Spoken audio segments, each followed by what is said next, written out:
When last we left our party, we were doing this terrible, terrible planet. So, without further ado, let's go talk to this guy, apparently. I have a quest up here? Question mark. God, I hate Balmorra on the Republic side.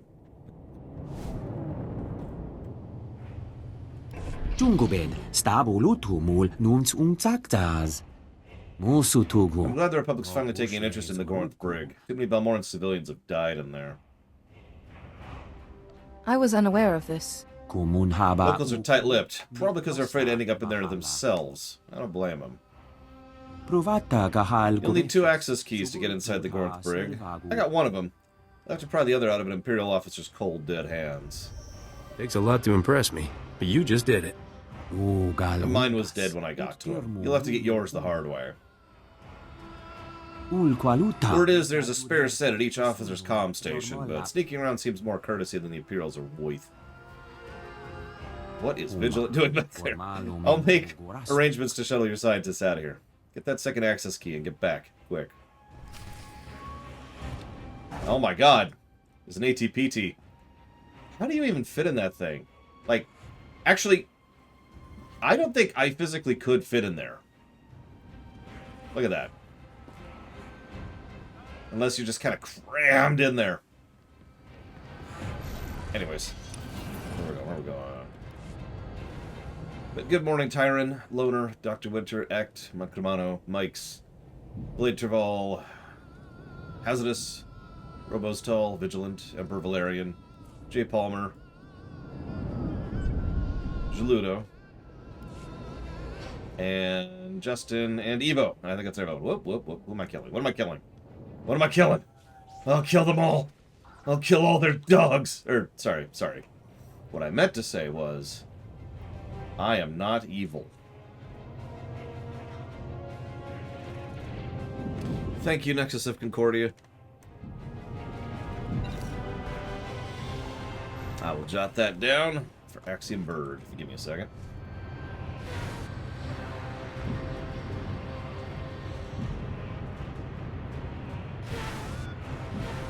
Okay. Where's this doit? There's doit. I don't see doit. Ah! Well, now you're dead. Hey, and Milk. Happy time zone.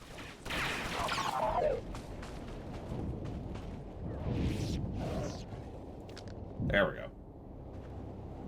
Yep, we got to get that vegetation weapon. It's very important. Anti-vegetation weapon. Everyone's gonna be eating meat forever.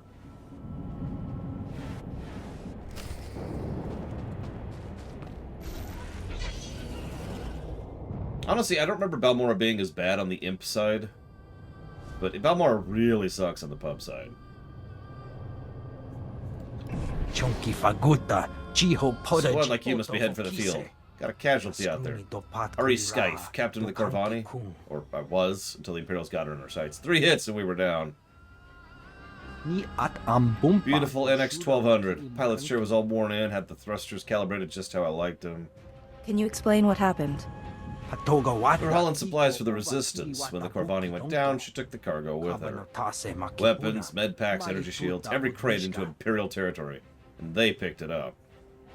Have you tried to recover the cargo? Those are Imperial troops out there. I'm good in a scrap, but I'm no soldier. I lost my ship and my livelihood. The payoff for those supplies is my only way off this rock. You bring them back whole, locals get their goods, I get my creds, you cut a share. The Resistance needs everything it can get. Nothing better than helping a good cause. We'll be heroes. Rich heroes.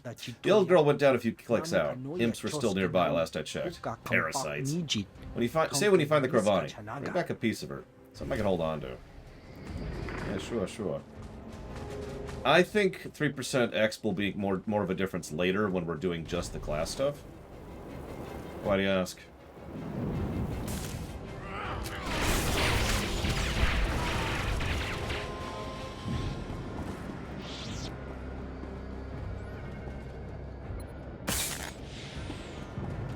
Damn it, I was going to tell you something, Earth Tyrant, and it was something about your poor rewrite, and of course now I can't think of it. I saw it while I was waiting in the waiting room at the dentist office. Something about killing the trooper. Oh, so, I don't know if you care, and this is for you too, Corey, because I know you're part of that. But I was thinking about it. Obviously, making the trooper a merc is still my solution. I stand by that. However, if you insist on not making them a merc, well, in my opinion, you have three broad options. You can make them more of a trooper, or you can make them more of a spec ops officer. Both of those work. There's plenty of storytelling you could do for a grunt on the ground, or, you know, a specter, right? And the game as is does neither. But I guess the question is, which do you feel is more interesting and or more engaging to do?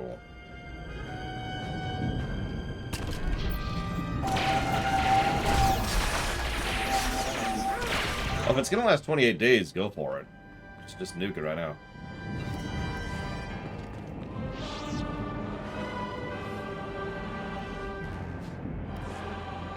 I mean, the smuggler can just stay a smuggler, although, if you're paying attention, Act 2 is already kind of, you know, weaker. Yeah, exactly, Nexus of Concordia. Ugh. And it doesn't help that the overworld flow, the flow of quests, is not great on the Republic side. Which is part of what was screwing me up yesterday. The other part of what was screwing me up is the damn map, which is not as bad as Corellia. Well, that's not really saying much.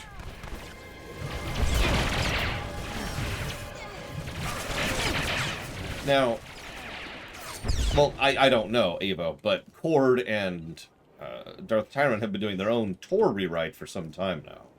So this is actually a separate rewrite. We just got rewrites all over the place here.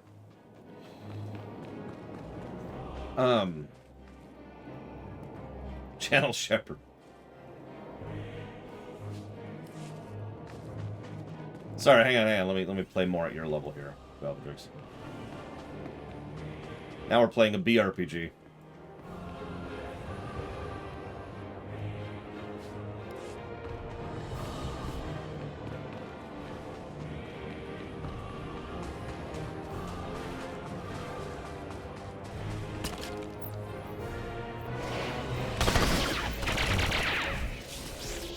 Well, the first thing you do, Trahexia, is you beam into the brains of the people writing it.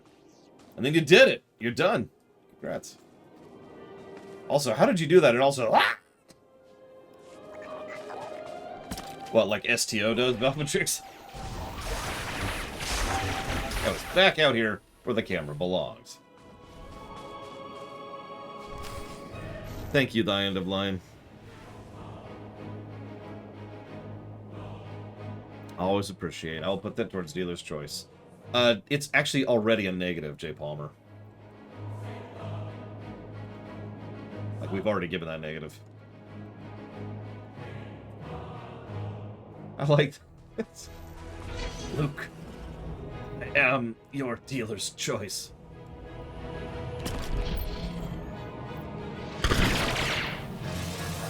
So, Crazy North suggested something else, too, if you're interested. Maybe make the trooper more of a bad guy, to start. And obviously you can choose to kind of redeem yourself and do better. But start with a disgraced trooper. Start with someone who's been drummed out of the service. You're on this backwater planet that the Republic barely cares about enough to send any troops or supplies to, or Ventel. And you happen to get swept up in things because Havoc Squad rebels, or if you even want to keep that, which honestly I'd be fine with rejecting it. Well, keep in mind, this is just for Smuggler, Nexus of Concordia. If you look at the document, you'll see how many negatives the game as a whole has gotten, and how many negatives the Republic has gotten. And, of course, Trooper.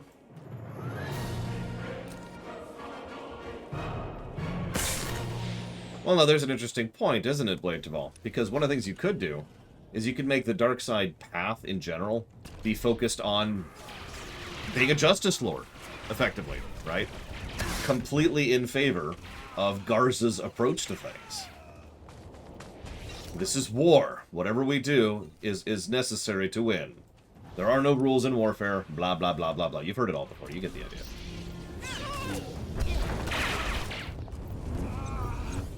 Am I enjoying myself? I'm not actually tired of the game yet, which is really impressive. It probably helps that we're well on our way through the first slog portion. Yeah, a proper renegade, exactly. I also have to admit, and I'm going to once again say this, I'm probably going to say this like 50 more times, that a lot of why I haven't gotten bored or slogged of this game is because I have people helping me. Thank you, everyone, for helping me to push through this game.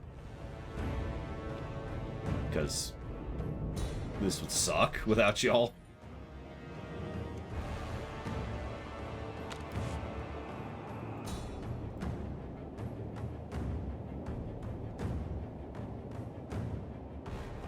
Yeah, no one should play Tor alone. I have played Tor alone. Even playing Tor with one other person can be, well, could be problematic. It's actually better nowadays, but back in the day... Your supplies, Captain. And a little something from the Corvani. Wantahumpa, Murirava, Fupa, Jipampaula. Se Kota. Supplies are intact. You do good work. Any chance you're looking for a freelance gig? Yeah, I'm rich. And also, you know, have my own ship. The Balmorans could use a good pilot. You kidding? Too dangerous. My new ship's going in a hangar. It's time to start shopping. Find a new name. The Corvana? The Corvanas? Yeah, we'll figure it out. Also true, Crazy Norse. I mean, of course you do, Evo. You're playing alone.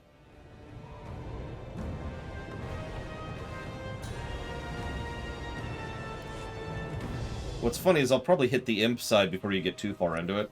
So we could start linking up and, you know, dragging you kicking and screaming through some of the events.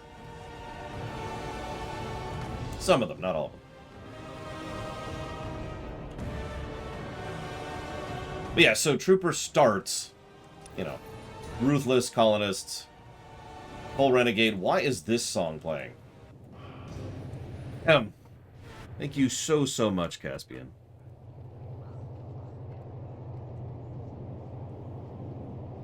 Always appreciate. Much obliged.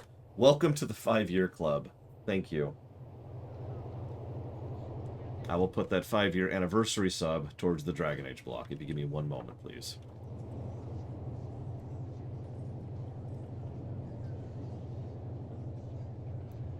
Oh.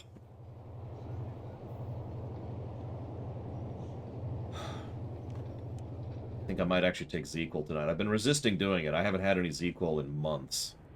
But I'm just really tired of not getting a proper night's sleep. I've got the access key to the Goranth brig. That should be all you need to get inside, but once you're in, be careful. The Goranth brig is run by Lieutenant Vecker. He's the worst kind of Imperial, the kind of thinks he makes the galaxy a better place. Lieutenant Vecker's going to die. Same as the rest. You'll get personal thank you from me if that happens. He's terrorized this area long enough. Hi, Zach Taft. Hi, Vladislav. Lieutenant Vecker's not alone. He commands an elite unit of guards known as the Extractors. The nastiest, cold-hearted drones in the Empire. I'm sure they're just misunderstood.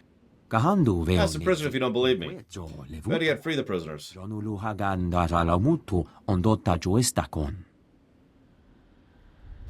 Actually, we have Blade Cheval. And apparently so has everyone? I haven't done my research on it yet, but apparently the La Nina has actually shifted, or excuse me, is in the process of shifting. And that's fundamentally changing the weather patterns of the entire Northern Hemisphere. I brought you the toxin samples. Perfect. These ought to have everything I need to get started on that vaccine. Just be quick about it. Don't worry, you'll be butting heads with Imperials in no time, Major. And then we'll work on clearing out the toxins without damaging the soil. When do you think the farmlands will finally be restored? Hard to say. Probably can't start until the Imperials are gone. But at least the option is there. You showed a lot more insight than the rest of these Republic knuckleheads.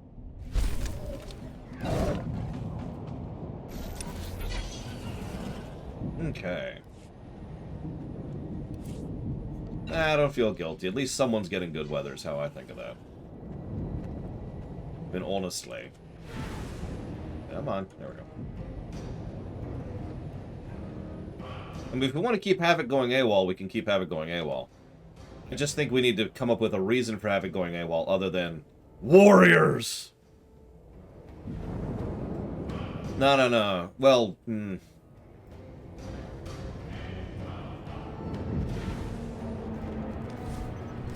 Good weather. 50s.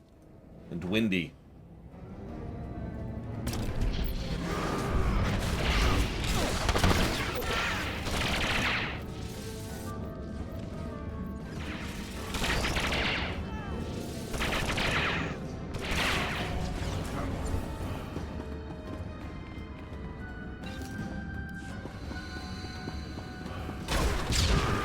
I mean, the problem here, Zactef, and I already said this, is being betrayed by the Republics or the Senate is, okay, that sucks.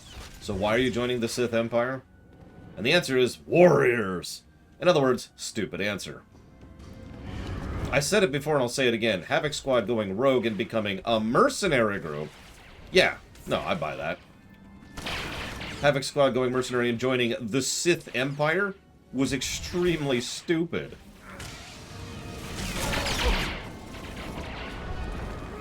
In fact, if I was to give Tor Trooper credit, which I am not, I would say that it's even deliberate that they, the story arc has them being wasted in the Sith Empire because of how much the Sith Empire doesn't give a damn about them, and is basically doing the same thing to them that the Republic did. So, just hanging them out to dry. There we go.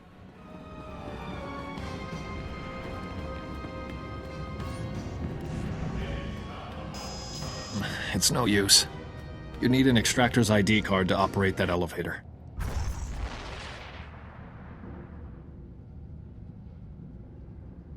Don't worry about the elevator. Tell me how to open this cell. Get out of here while you still can. The extractors will be back any... Not very chatty now, are you, old man? Looks like we have a security breach. And some new prisoners.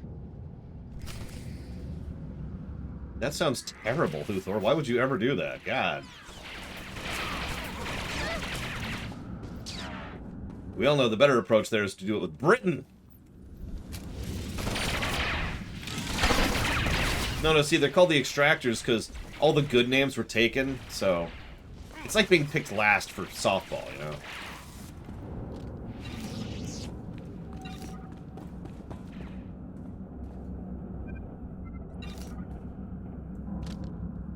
Congrats, Mega Skullmon Spogmon. Hope you had fun. The extractors are dead? And you saved us. I can't believe it. I'm looking for Dr. Meln and Dr. Ortis. They were working on a very important weapon. I think I remember them. Scientists or something, right? They haven't been seen since they were taken below. I know Lieutenant Vecker rarely leaves his interrogation rooms on the lower level. He keeps the most valuable prisoners close by.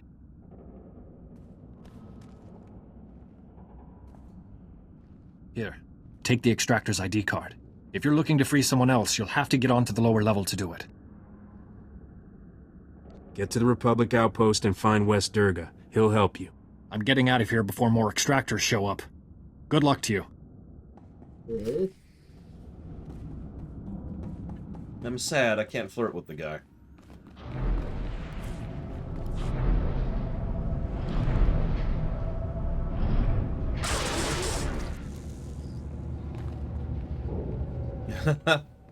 Well, you know what, the end of line. I appreciate it, really. I was actually talking to my dentist just today, about my job and how it works, and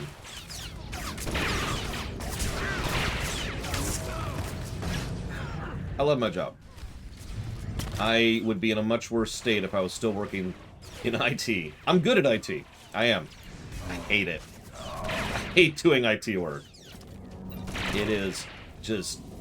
It's hard to explain how much of it just... Ugh, it was doing that. And I can certainly do it. I can make a living off of it. But instead I get to wake up every day and not hate myself. So... As usual, I don't really owe that to myself. I owe that to you all. I get to play Tor instead. Oh god, kill me! Sorry. So...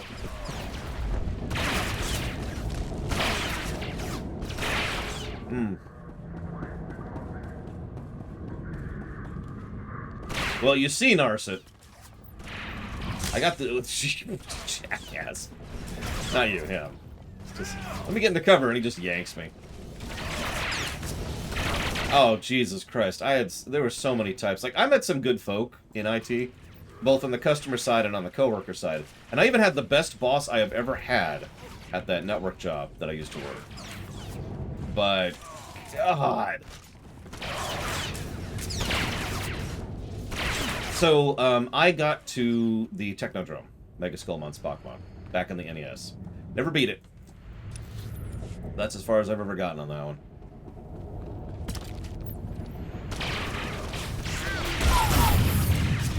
I mean, technically yes, Retro, but I never exactly consulted him, because that's not how that worked. The rule was actually extraordinarily simple. Whatever you did was fine as long as the job always came first, which it did. Like, that's how I always was back in the day. Whether I was raiding or playing video games or working on music, that's when I was building the Variants project. I also built the Chrono Trigger TAS while I was at that job. A bunch of other stuff. As long as the job came first, I could do whatever. So the millisecond a customer showed up and an error showed up, and I was paying attention to the monitors, of which I had like 7. Everything else gets on hold.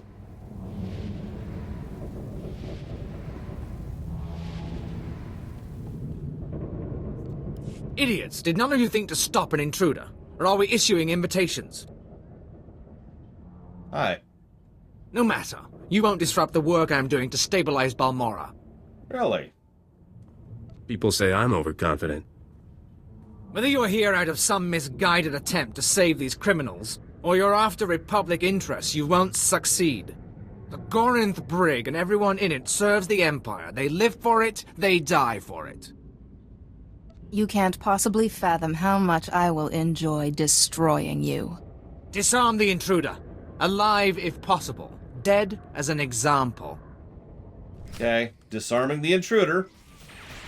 Looks like we couldn't take him alive. Looks like we're gonna have to settle for dead. As an example.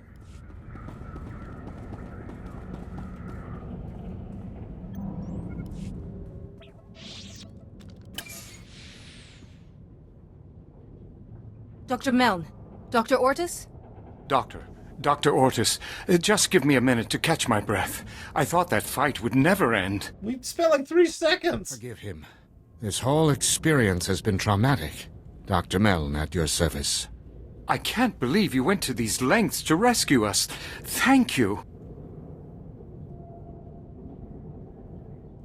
I was told you designed the barrager. I hope I'm not wrong. The Empire imprisoned us because of the barrager, and now the Republic set us free. I think I know why you're here. The barrager is an incredibly complicated and well-protected weapon, as designed. Luckily, our design notes are in contraband. Really? We can use Lieutenant Vecker's credentials to override the security system and get those files. It'll lock down afterwards, of course, but we'll have what we need. For a prisoner, you know a lot about being a warden. Miserable Worm was my boss for months. I got a first-hand view of how this place operates. With our files, we can create a foolproof spike for the Republic, guaranteed to get control of the barrager. Wait just a minute. What about all those prisoners? You might have forgotten everything we've seen here, Doctor, but I haven't. This is our chance to destroy this terrible place. We have to use that override to let these people go. As for the barrager, we'll figure out something. The Gorinth brigs caused enough suffering. No hesitation. They have just single-handedly condemned the Republic. The thanks of 1,000 prisoners should make up for it. The override worked. Every security field in the Gorinth brig has failed. We should get to a shuttle. Dr. Mel and I will do our best to get something together for the barrager spike. Thank you. You're welcome. I like that line. The thanks of a few thousand innocent prisoners should compensate.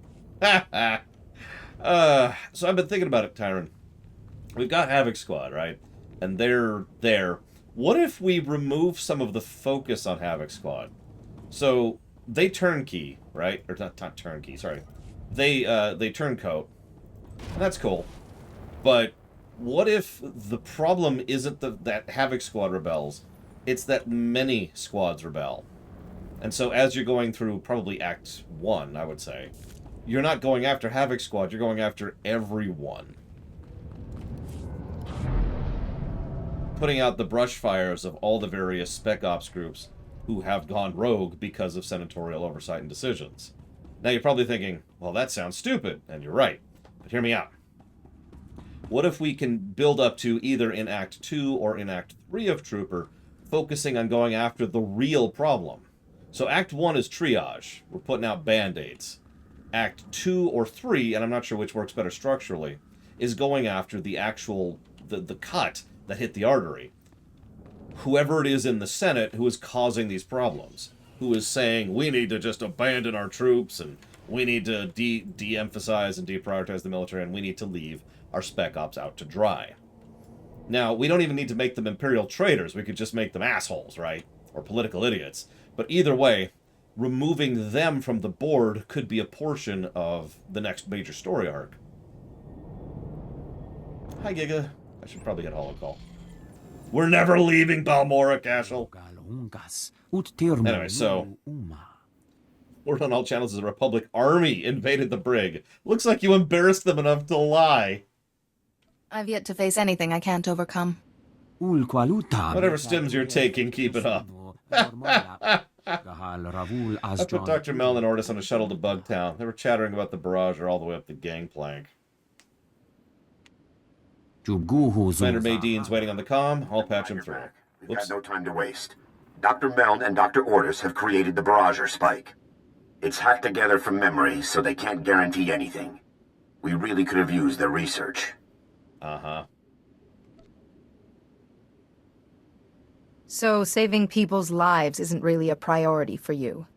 I'm here to win a war for the Republic. So that's a yes. Just hope the spike works. The barrager could prevent another Telos or Taris forever. The Republic must get control of it. Our plans hit a small snag. We've been unable to get in touch with Dr. Karsiri, the informant who started all this. All right. What's the next step? The Empire's massing their troops at the Balmoran arms factory. It's a battle from here on in.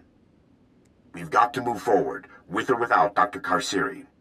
My technician Len Carter's been working on locating the barrager. He's waiting for you at the Sundari outpost.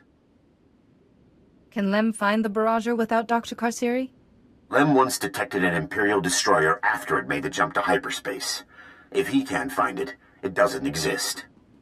I'll keep trying to contact Dr. Karsiri. I'll let you know if I hear from him. Maydean out.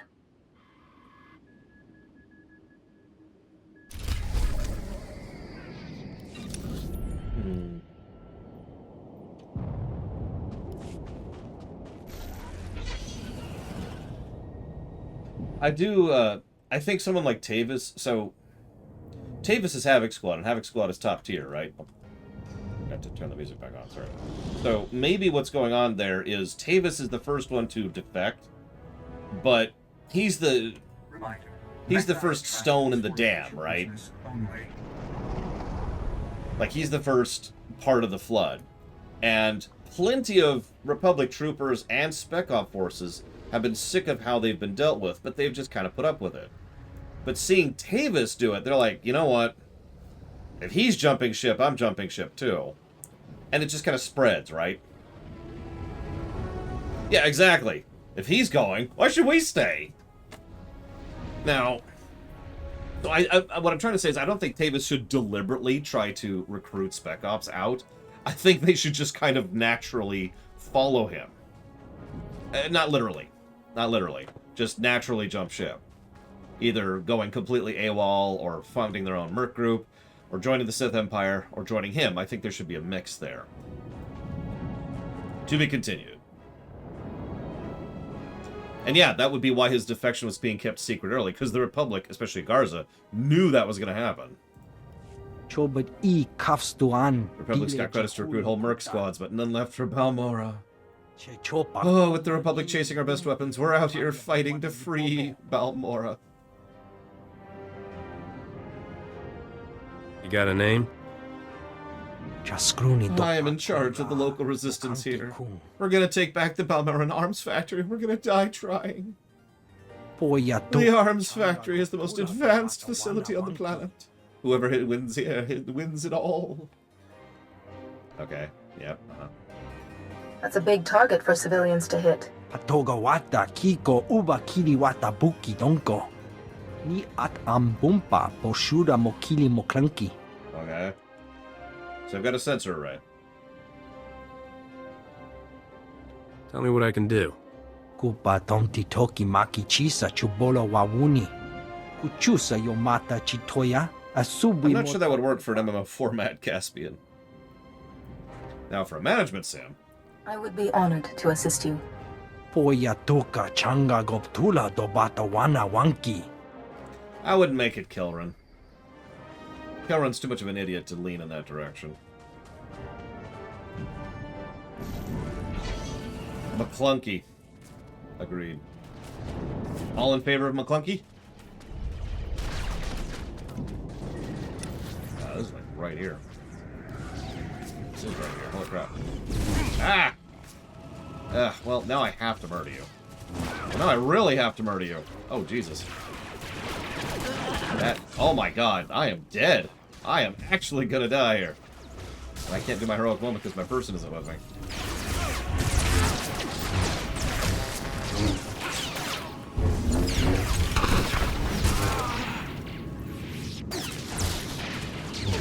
$76 health left.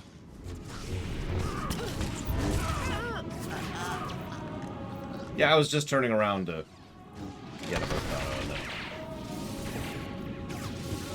Yeah, they can... Oh, I got shot once! I was really low in health. Yeah, if they can yank you and that completely kills your cover, which is another reason why cover-based combat sucks in a game where multiple enemies have the ability to just say, no, you're not in cover anymore.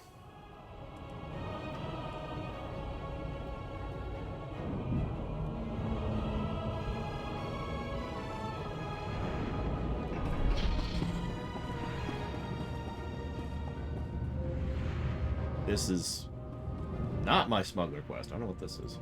I'm looking for Lem Carner. You found him. Good thing, too. Now you can take this off my hands. It's the barrager spike. Commander Maydeen sent it over. Your job is to use that to take control of the barrager. My job is to find it for you. I guess there's been no word from Dr. Karsiri. Not a peep. That's why you're dealing with an old tech like me. Takes a lot of power to destroy a fleet. I can trace where it's going and locate the barrager that way. But the Empire's got power-hungry contraptions all over this battlefield. As long as they're up, I can't get a clear reading. Get me? Just tell me where the action is. Empire's recalled their full forces here. Republic's doing all they can, but you've got a literal army to get through. Watch yourself. Knock out everything the Empire's got running. Hook this power monitor up to their primary sensor grid, and we'll find your weapon. I'll return soon. As soon as I've got a lock on the barrage's location, I'll calm you. Stay safe out there.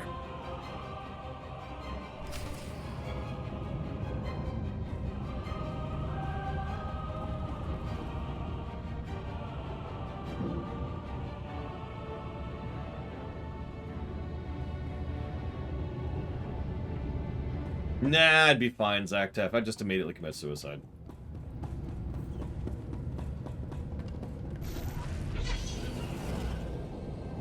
The more I'm thinking about it, the more I think that going after the corrupt senators and oversight committee should probably be Act 2. Why? Well, because we all know that the war restarts in between Act 2 and Act 3, right? And however that ends up, Act 3 needs to be more focused on the Imperials. And if you're paying attention... Sorry, Tyron. If you're paying attention, one of the things that I feel like Trooper should do, I know this sounds strange, is I think it shouldn't focus on the Empire, honestly, for the first 2 acts. First of all, we got plenty of Imperial focus in general. Second of all, we've also got the planetary quests, if we really cared, and the flashpoints. Just focus on some other stuff for a bit. We've got other things we can look at, you know? But yes, the devs did give the enemy the ability to cheat, which is a really, really common approach for game designers. Especially ones who don't know what they're doing, which certainly describes BioWare when they were making this game. Look, I love this game, but holy crap, they did not know how to make an MMO. What are these things?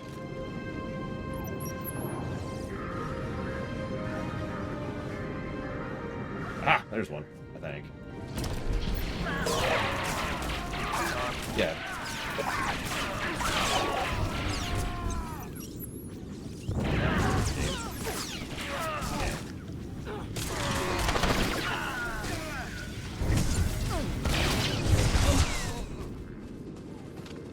Oh, Tor is definitely a first game. Which is funny, because it really shouldn't be. But it is. That was where Smuggler's way back there? No. Hang on. Where's Orcano? Is this person. I have found Orcano.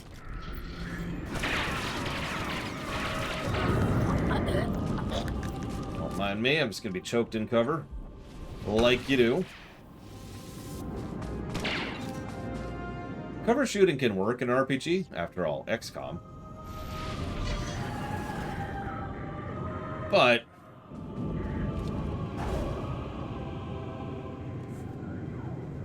hold on.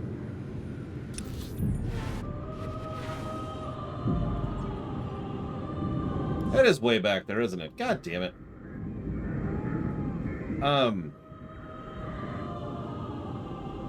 The problem here, and I've actually already given the game a negative for it.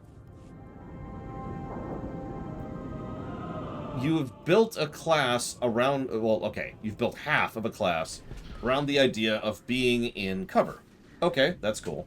And then you've given an inordinate number of enemies the ability to completely either stun you, pull you out of cover, or kick you out of cover, knock back you out of cover. Imagine for a moment, if you're playing insert MMO here, just pick one that you're absolutely familiar with, like FF14, and picture that you have this special ability. You need to have this certain buff to do proper damage output. And if you don't have that buff, you're screwed. But the further you get into FF14, the more enemies have the ability to just get rid of that buff. Just innately. They can just do that. And do you see the design problem there?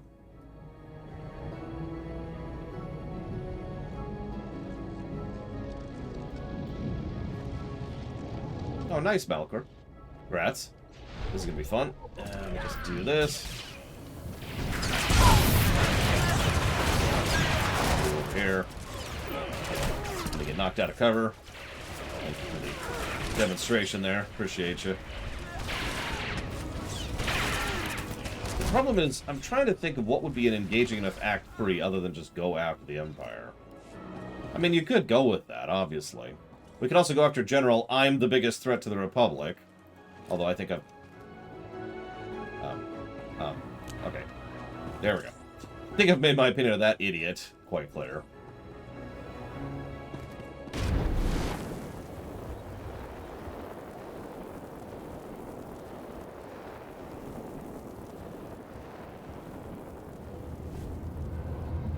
Could also do a bit of a surgical strike thing, but the problem is that just feels like Bounty Hunter Act 2, I guess? Well, that's Act 1, isn't it? Of course, Eva. If you don't ask that question, I swear, those donuts are going to go completely uneaten. Yes, I did get donuts today. Thank you for asking. Of course I did. I was going to the dentist. Now, the dentist office happens to be literally right next to my grocery store. Or rather, a different grocery store that I've started going to.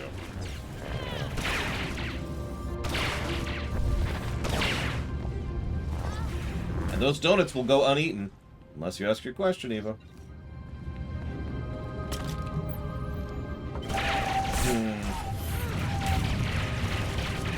What, building a team, J. Palmer? I don't know. Building a team doesn't sound engaging to begin with, and we've kind of already seen how that works. No, it's a chain, Justin. Local grocery store in the United States. Sure. Anyways.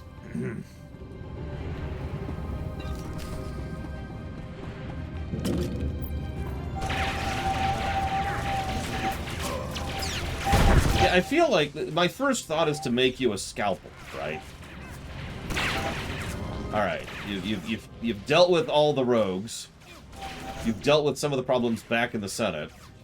You're now being given carte blanche to actually go and remove Imperial problems. Right?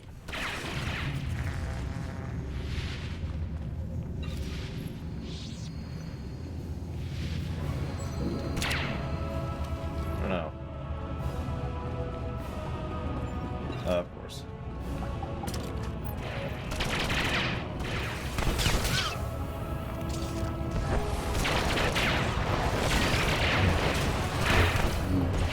Yeah, but Mass Effect 2 was good, Damashi.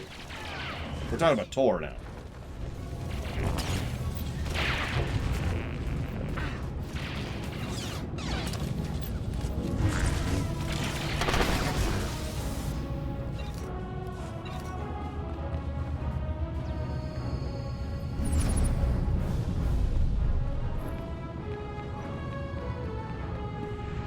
Oh my god, I just realized something. You know how we're a privateer in... Hold up. Hi. Are you the Republic agent? I must be extracted at once. I am Moff Tyrak. My cover is blown. I require an armed escort to Republic territory and an immediate flight off-planet. What did you do? Nothing. How was I supposed to know Imperial intelligence would start asking where I got my custom land speeders? That's my private property. Questionable spending practices, they said. Unsustainable on my current salary, they said. Oh, so you're an idiot. You couldn't resist splashing around the cash the Republic gave you. What would be the point of taking money I don't spend? The Republic promised if I ever got caught, they'd extract me, and I would retire on the gold beaches of Corellia with full immunity. Now, make this peon stop asking questions and do as he's told. Oh, no. Your reliable source here decided to lie to save his own skin. Did you think I'd let them kill me over a few lousy mansions on Hadessa? The deal was for you to get us the Nebula shipment, Tyrak. You go with the captain and get those prototypes to Palliser Station, or all bets are off. How about it, Moffy? Where's the payload? I was fleeing for my life. Did you really expect me to... Oh, fine. I'll check my data pad. My assistant handled that sort of thing. Munitions delivery, A-16. Fleet escort. That's the one. It leaves from the Balmoran Arms Factory ship depot. Today. Enough standing around. Let's haul jets. According to the communiques we've tapped, the Nebula shipment is going on droid-piloted tugs. So, if you can launch them before that fleet escort shows up, you should be able to reprogram the droid pilots to fly anywhere. I guess we're about to be traveling buddies. This is so humiliating. You'll have to, you know, comfort yourself with your mansions. I'm with Newman. Squad is securing location. We'll babysit them off. Okay. Let's take different routes, because we can't do NPCs following you in this game. A servant? Then you can all meet up at the arms factory and show the Imperials what this resistance is made of.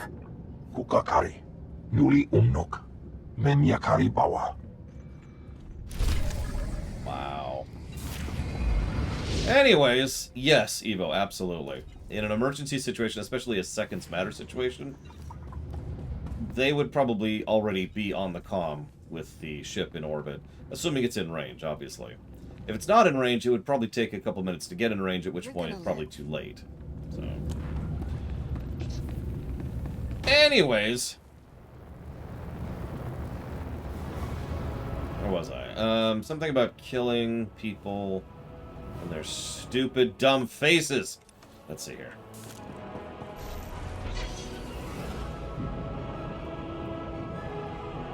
Now you're probably thinking, we should kill this Moff. No. At least not this early. Oh, you son of a submariner! Let me.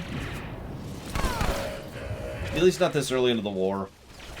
We need the Sith to have a reason to actually want to turncoat, and, you know, taking care of our turncoats is a good reason for them to want to turncoat. So, yeah, we can't kill defectors. That's bad everything. Ignore morality for a second. That's just bad politics.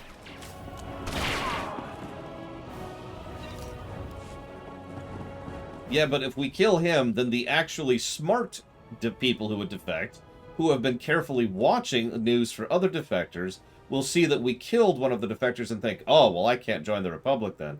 And then we won't get actually smart defectors. The only reason we got this idiot is because he's a moron. But he could lead to us getting actual fish further down the line. So unfortunately, oh god, wobble, wobble, wobble. Fortunately, we gotta keep this Yahoo alive. Yes, Evo, absolutely. Have you ever seen... Well, that's a bad example, Evo. Let me just put it to you this way. If they might, you know, the ship might show up late, the ambulance might show up late, the fire truck might show up late, the cops might show up late, but you still want to call them, right, Evo? First of all, just in case, and second of all, you don't know how long the whole situation's going to take.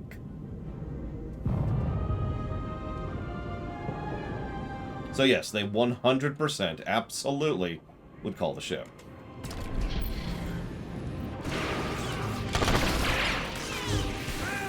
Go.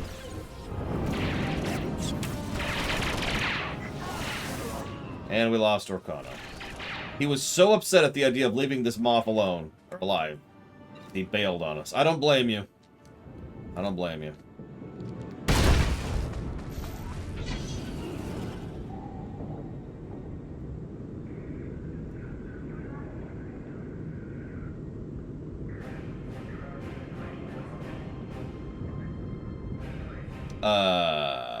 I don't know, J. Palmer. How long has it been since the Treaty of Coruscant? It's apparently not one of the ones I can interact with. Of course not.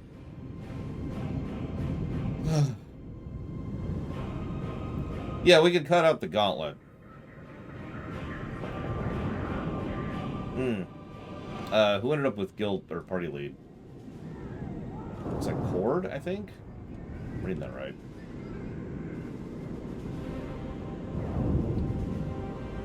So we cut out the gauntlet, and narratively we could use Act 3. Oh, Vigilant has it, my bad. How can you even tell?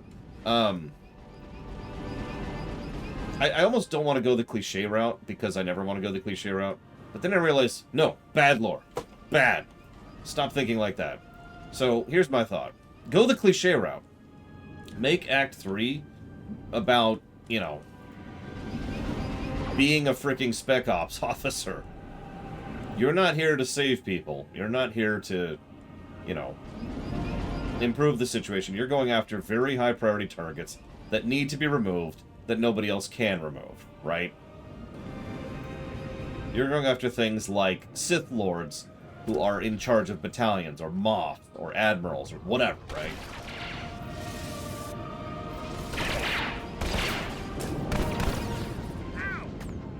I mean, the obvious choice for a boss or Act 2 is, like, one particularly corrupt... No, let me walk that back. Not a corrupt senator. Just a senator. Just a plain old senator. And, of course, you could have a big old boss fight with them. Or maybe you could... Oh, no, we could have the boss fight regardless if we want to. But the point is, we have the choice of bringing them in and having them face justice and yada, yada, yada. Or just shooting them. You could just shoot them.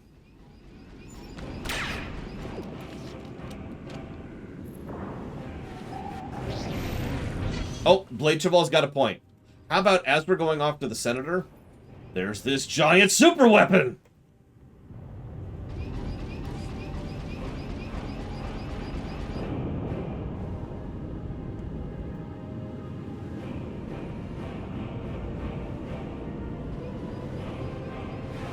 It's called the Giga Pudding. It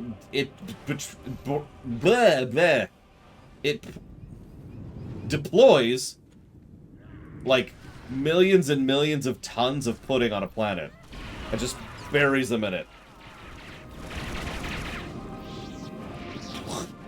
And yeah, actually, the pudding, surprise, is actually part of another super weapon. Because, see, the pudding is actually part of the pudding network. And so you can use the pudding network to instantly transport anywhere in the galaxy within milliseconds. However, there's a catch, because within the pudding network is the sister of the Kuvma. So, you need to be very careful about pissing her off, because she just wins if she sees you. And that's the second secret weapon. It was actually a plant all along by the Imperial side to make the Republic use this super weapon in order to get killed by the sister of the Kuvma. And there's a vampire for some reason. I don't know why there's a vampire, but by golly, there's a vampire there. No, the pudding is like... So the reason... You might think, well, hang on. How could the pudding have mushrooms in it? To which I say, improper refrigeration? Duh! Think about it. Ladies and gentlemen, this is the worst idea I've ever had. Right up there with, I should start streaming. This is an idea I had about 9 years ago. What am I looking for? Why isn't it... Oh, there we go.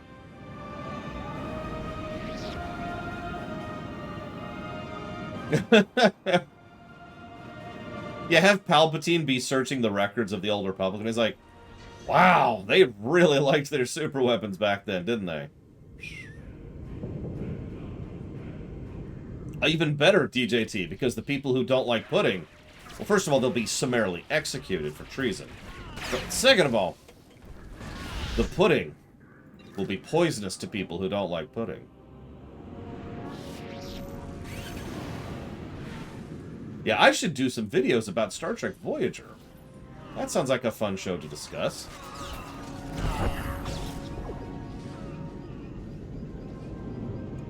There it is.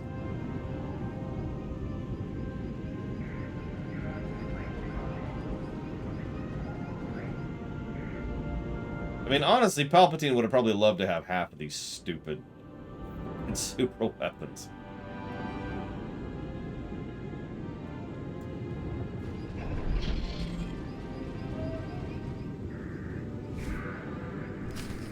Hell, one of these days I actually plan to review Star Trek. That'll be fun. Never done that. Oh, does that start today, Justin? I need to decide if I'm going to do that or not.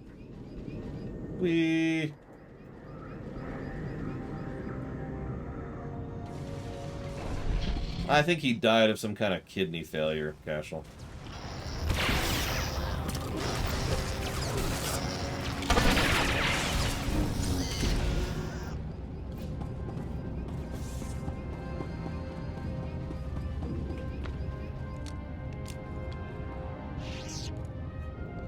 Good work. Signal's coming in, clear as a bell. Most of the power's being drawn to the administrative complex of the Balmoran arms factory. The barrager must be there. An administrative complex doesn't sound so threatening. Don't be so sure. Probably plenty of security is still standing between you and the barrager. I've got Commander Maydeen on hold for you. If we don't meet again, well, for Balmorra's sake, I hope we do. Looks like we were both hard at work. You've got the barrager's location. I've got Dr. Karsiri. Good thing, too. The barrager lab's been fortified beyond recognition. Freeing the Gorinth brig prisoners must have put a scare into the Empire. They're driving us hard to finish the weapon. The Empire's made Darth Minax our overseer. She was a slave driver before, but now, any minor setback is grounds for execution. What else do you know? Without their research, Dr. Meln and Dr. Ortis couldn't have anticipated our progress. There's some vital extra steps to making their hack work. Looks like they could have used your expertise. No one could have gotten as far as the barrager's designers.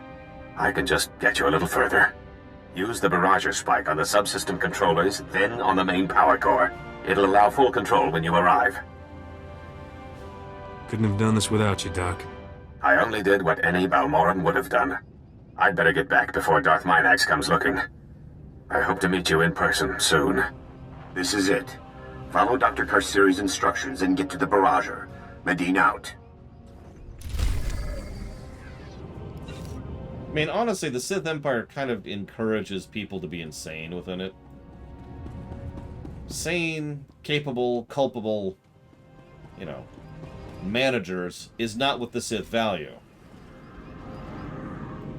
I'm not actually joking. Think about it for a second. Imagine that you had Darth, we'll go with Darth Mike Romano. And so Darth Romano over there, he's got a good head on his shoulders. He's got a good head for numbers and management and flow through. And he's making sure to run his particular section really well. Like, everything's going smoothly. The thing is, as a direct consequence of this, everyone else thinks he's weak and pathetic. And it's like, haha, rather than trying to ensure the comfort, prosperity of our people, we should make them suffer and scream in horror like true Sith would. So his apprentice, Darth Iliani, shows up. And she's like, I will kill him, and then I will prove the viability. So Darth Iliani murders him in cold blood, and after immediately murdering him, she cackles maniacally for a while, completely mismanages and bungles the whole thing, gets her entire group killed, and swept by the Republic inside of a day. And that's the Sith Empire in a nutshell.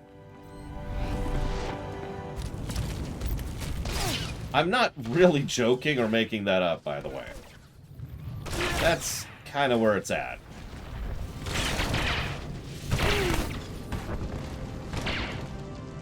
And that's why Darth Iliani needs to be in charge of that country. Yep, she beat him, so clearly she's better. Not bad. Sensor is down, our scouts have infiltrated, but there's still work to be done. Some heavy anti-aircraft equipment in place. Artillery, radar, couple shields. All operated by a crack Imperial squad. Plan was to send up modified speeders from bombardment. Can't happen with gunners threatening the skies. Wow. There's useless, then there's you people. You want to fight, save it for the Empire. We're on the same side here. You say that. Imperial gunners are manning the anti-aircraft turrets at control stations throughout the factory. Take them out and our speeders are clear. Just be careful. Those gunners are as deadly with the blasters as they are with the turret. A little challenge is no concern of mine. Well, you charged into that sensor array. I believe it. Wipe out that gunnery squad. Get back here as fast as you can. We'll be waiting. Yeah, here's the problem. We've actually talked about this exact same problem recently. I don't even been paying attention to that. We talked about it during the Star Trek Online lore run. Because it's the exact same problem the Klingons have. Now, this is not a spoiler, but remember, the Klingon Empire had a brave, competent, long-term thinker who was a brilliant tactician and strategist and was very charismatic and loved by the people as their leader. Then he was killed by some punk with a knife. And that punk with a knife became the new leader of the Klingon Empire. That really is the problem in a nutshell. Right there. The fact that that system is an acceptable norm pretty much means that there is no hope long-term for that system.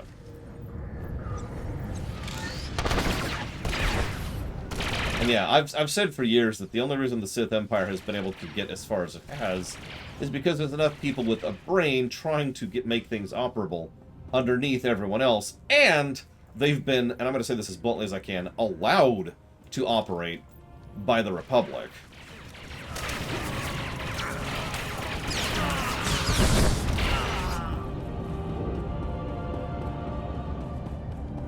Whoops. I should go here, shouldn't I? I have seen every oversimplified video. All of them! Except the new one. Haven't had time.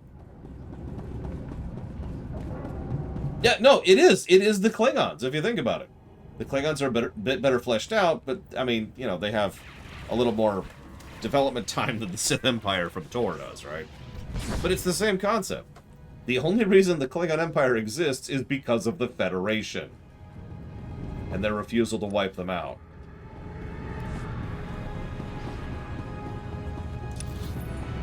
And I know that sounds awful, but I don't really mean it as awful. I mean it as a statement of fact. If the Federation actually put its foot down, the Klingon Empire wouldn't have survived a decade. Never mind 3 centuries.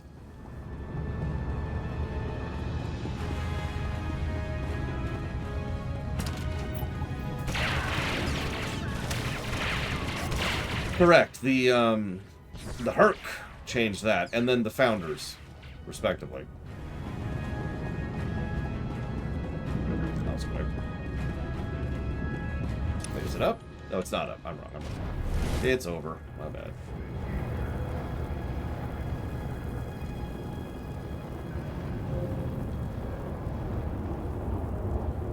Excuse me. Oh, absolutely, Trihexia.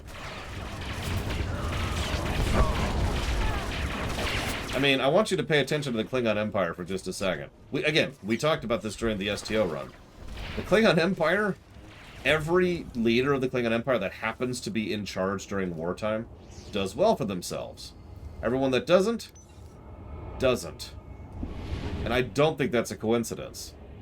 When the Klingons are focused on a singular external threat, they tend to work out pretty well, because they're focused on a singular external threat.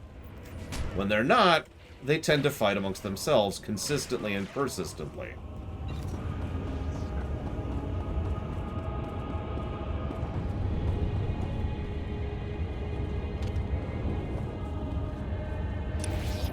I guess they're all down, aren't they? Alright, whatever.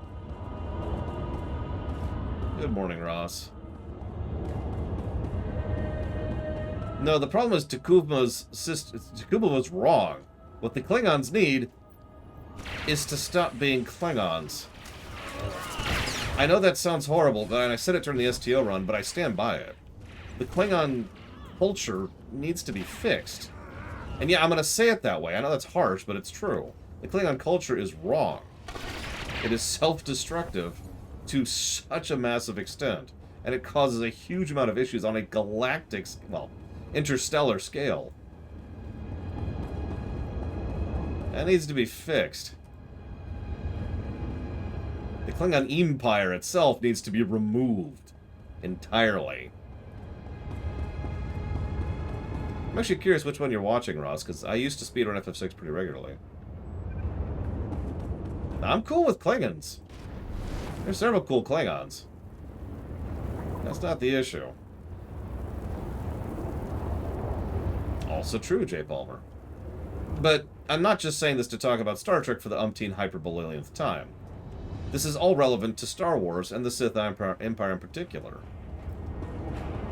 The Sith Empire needs to be at war. It's one of the reasons why an inordinate number of Imperials and Sith are all clamoring for returning to a war status with the Republic as soon as possible. Where is this other thing? It's got to be upstairs. It's got to be upstairs. There you go. Yes, they're Klingoning to archaic ideologies. Well, I've played FF14X, so I think I have a good idea of where they should go with it. Yeah, that's just bad writing, though, Caspian. I mean, if we want to really break it down, the Sith Empire is badly written. Just like the Klingon Empire is badly written. Just like the Drow are badly written. Just like a billion other examples I could use in fiction. This is a very common trope. I guess I just go this way.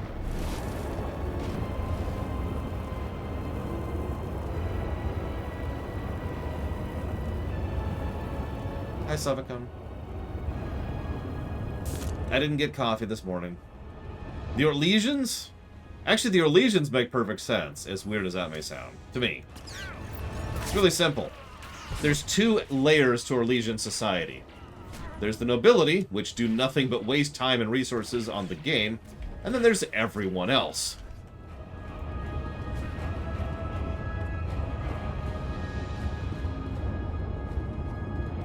I'm in combat. Oh. Whoop. You're here.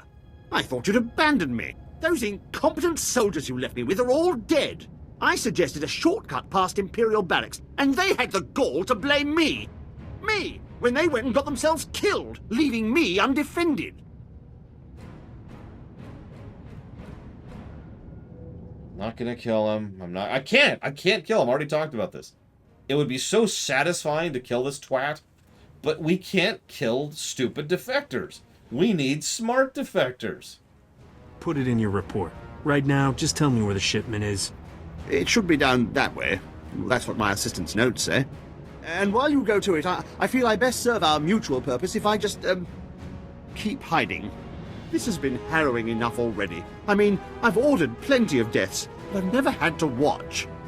Are there passcodes, or do I just break down the door? Oh, right. The passcodes. It's, 8693211. Oh, and before you go, do you think you can bring me some water? I'm parched. Maybe a blaster, just in case. If this goes well, I'll be back in a minute. If not, we're both dead anyway. Oh, don't say that. I hate death. Especially mine. Probably Crazy Norse. Enjoy your stay. Here, let me. Wait, can I kill him? Oh my god. I think I can kill him. I mean, what kind of self-respecting empire would not drink sparkling water? Speaking of which...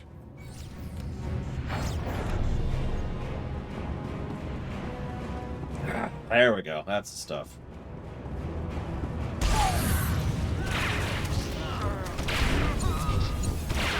Give him back to the Empire. No, that would have the same problem as killing him.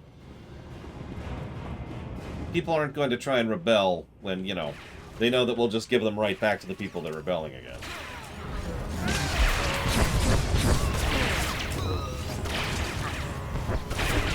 What's really funny is the codes do still work for Hexia, which is just strange, but whatever. I guess we'll kill these people. Are these people? Excuse me, are you a person? Scream if you're a person. Nope, doesn't qualify. Okay. His dad's a moth. You know what? I would believe that.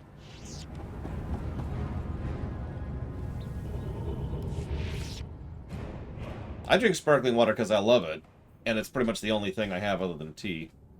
You owe me one, Senator Dodonna.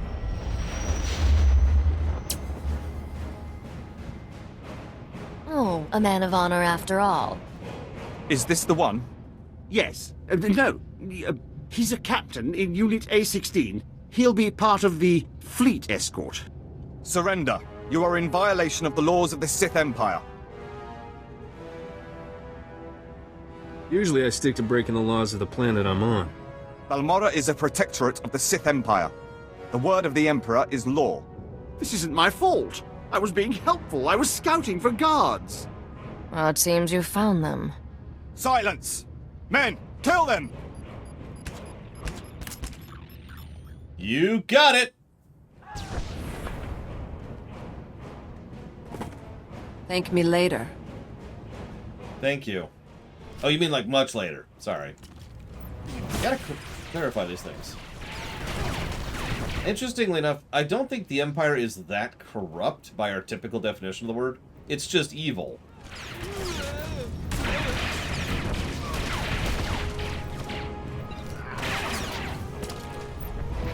But then again, that depends on your definition of corruption, so that's a whole other thing. You keep doing that. I have saved your life. In return, I demand you turn over Moff Tyrek. I have hunted this man for 5 years, ever since his command saw my entire clan executed as traitors. It was a lie. They served the Empire with honor. What did you seek to gain with their deaths? Tell the truth. It's not really ringing any bells. But my assistant handles most of that sort of paperwork. But why did you do it? Why conspire against them? If I get an execution order, I always sign it. Better the wrong men dead than a traitor left alive, right? This cannot be him. Where is the real Moff Tyrek? This sadistic Imperial puppet master? In my experience, the world's a messy place. People die, usually with no good reason. No, this can't be. My clan deserves vengeance. They must have their names cleared, the blood of their enemies used to purify their dishonorable deaths. Revenge is always unsatisfying. Even if you succeed, you're left with nothing.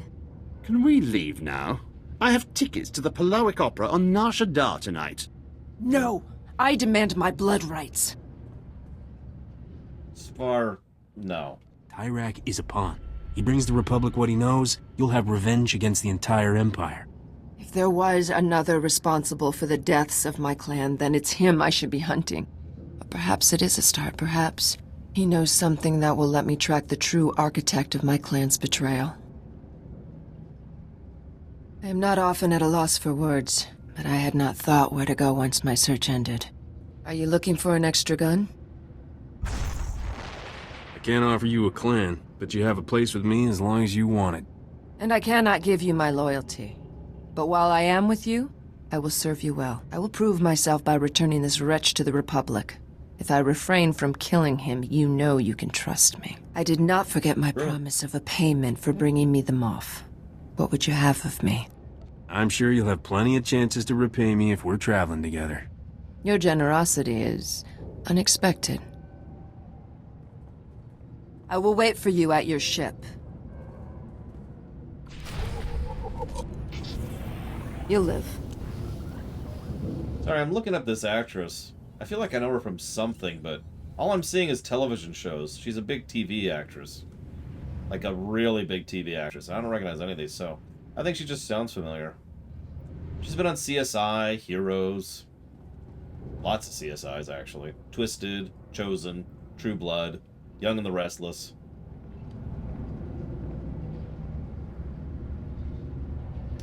The Moth guy? Hang on.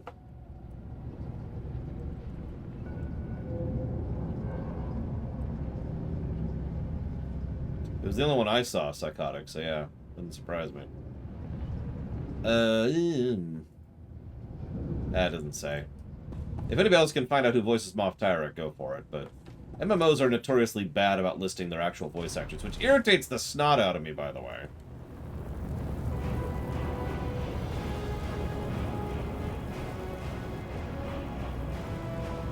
Okay, I don't know why I didn't realize you were talking about her pancakes, because I remember you saying that, too.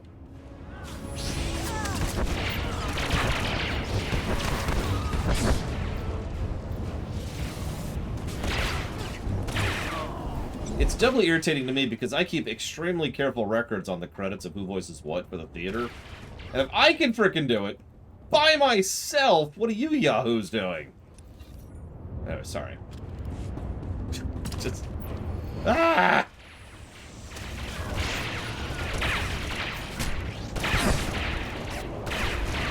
That sounds like Warcraft 1, Huthor.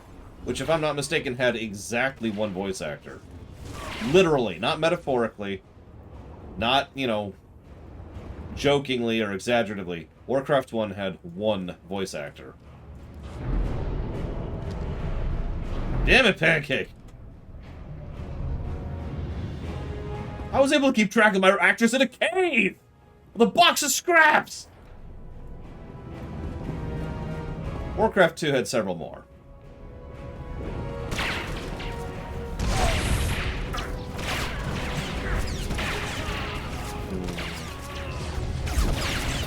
Damn you, Brian George, whoever you are. Oh, I know, Evo. At least we're finally starting to drift out of that mentality. It's taken 30 goddamn years, but we're getting there.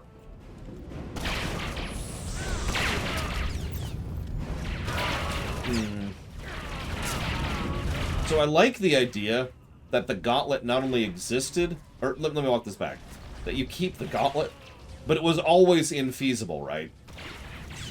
It was some harebrained scheme by some random moth, and nobody was ever going to make it actually work, right? It was a pipe dream. It was an aircraft carrier made out of an iceberg.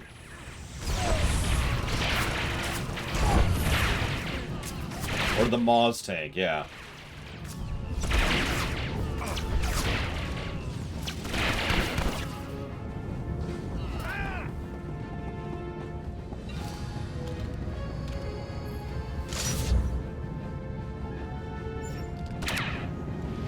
technically, yes, when we were on approach. I don't know if that counts.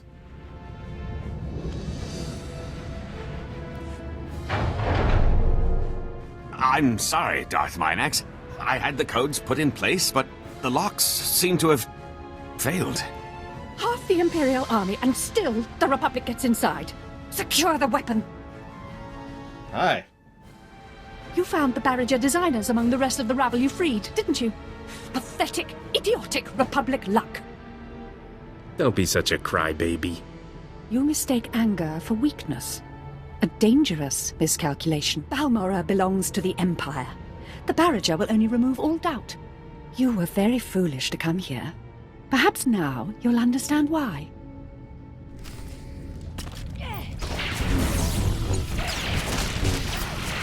I actually really like what Sith Pureblood looked like. I'm almost sad we're only going to have 3 during our particular playthroughs.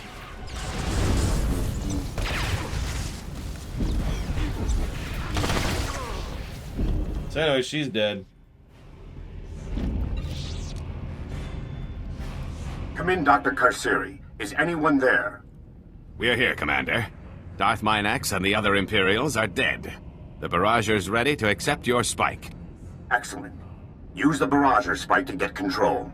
I'm sending a recovery crew to take over operations. To take over? But the barrager is a threat to Balmorra. It must be destroyed. You know that. Can I get a lore shock here, real quick? Everything all right here? Seems like there might be a problem. What's wrong is that your commander is willing to sacrifice Balmorra for a Republic victory. Destroying a fleet takes every bit of power a planet can give. Solar, geothermal, hydro. If it's part of Balmorra, it's powering the barrager. It will leave the planet an empty shell with nothing left to defend. The Empire wanted the barrager so they could hold Balmorra forever. Now I see the Republic does too. Commander Medine lied to us. Betray me in this, and you'll regret it for the rest of your days. Medine has died in every Republic war. How dare you accuse me of treason? You really think we'd destroy something that could prevent another Telos, Taris, or Coruscant? Save millions of lives and guarantee a Republic victory? This war is not over. I can feel it. I know the cost is high, but the barrager could make sure the Republic wins that war. We have to claim it. No. You idiot. Blast it. Do you realize what you're doing? You've given the Empire a second chance.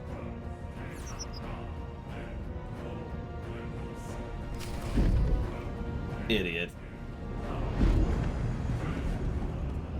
Well, let's blow that sucker up. The barrager's power core is overloading. We have to evacuate. Peace.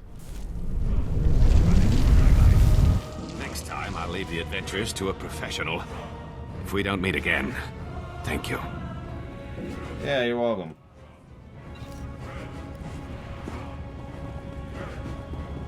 No, listen, there's only 2 options, prisoners. You have to understand. We can only destroy the weapon or keep the weapon.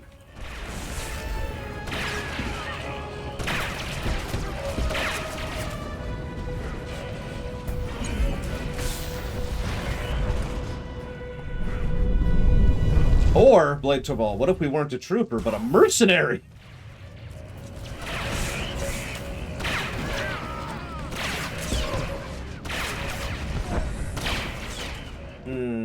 We can use the weapon to horrifically murder billions of innocent civilians. Seems there's upsides and downsides here. Who knew?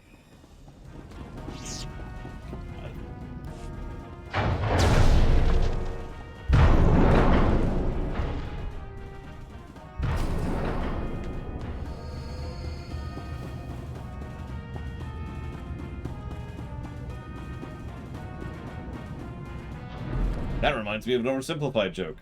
The people will revolt against you. People? What people? Camera pans out to see thousands of corpses. Alright, so it should be just turn-ins now. Looks like it.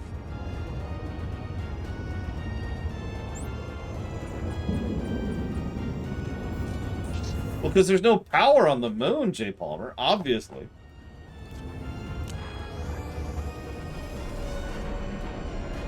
Listen, we have to murder billions of people. It's the Republic way.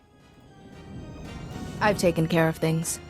Already launched the speeders. With those defenses down, the Empire will never see us coming. You really came through for us. Just hope the rest of the Republic follows. Yeah! They will. Yeah, I was just thinking, I'm all in favor of interconnected power grids, but having a power grid that's connected across an entire planet is actually an extraordinarily impressive feat of engineering. And I'm not even joking about that. That is impressive. Bugtown, I guess? Sure, let's do Bugtown. Why not? So, when Malgus sacked Coruscant to destroy the temple, why didn't the Sith wipe out the Republic? Why did they sue for peace? Keep watching this very game for an answer to that, Trihexia. We probably won't get to it for a few weeks, though. I'm just going to tell you.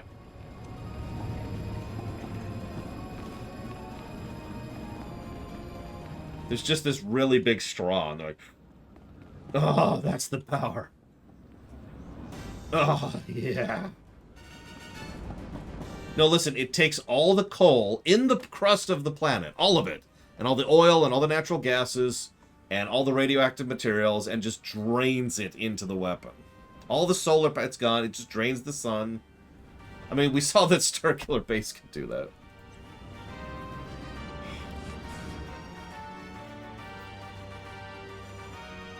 The Imperials still have stockpiles here. We need 2 squads up on the Gorinth Plateau. You're back. Hi. We're in the middle of final troop deployment. The Empire's lost, but they're attacking on their way out. I don't think you realize what you've done. If we had the barrager, the Imperials wouldn't have fired another shot. The Empire's been forced off Balmorra. That's what we wanted. With the barrager destroyed, the Empire will just move on to another world, and we have no defense against them. Were you there when the Empire attacked Coruscant?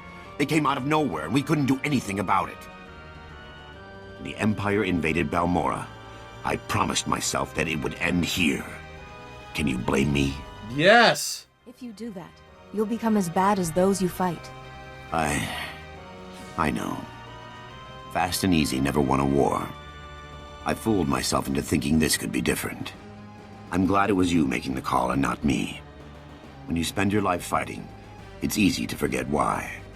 You secured the barrager, stormed the Gorinth brig, freed Sobrik. The Republic is completely in your debt.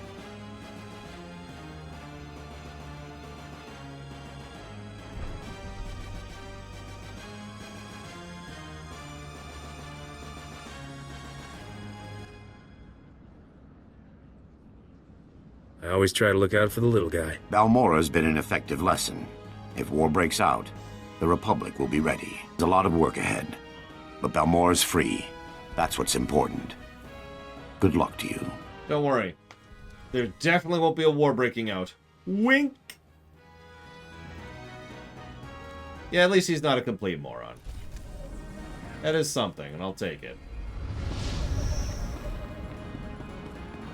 Now, where's that bonus series? My goodness, Captain. It is a relief to see you hale and hearty after everything you've been through. Master Newman, the Captain has returned. Oh, I gotta switch playlists.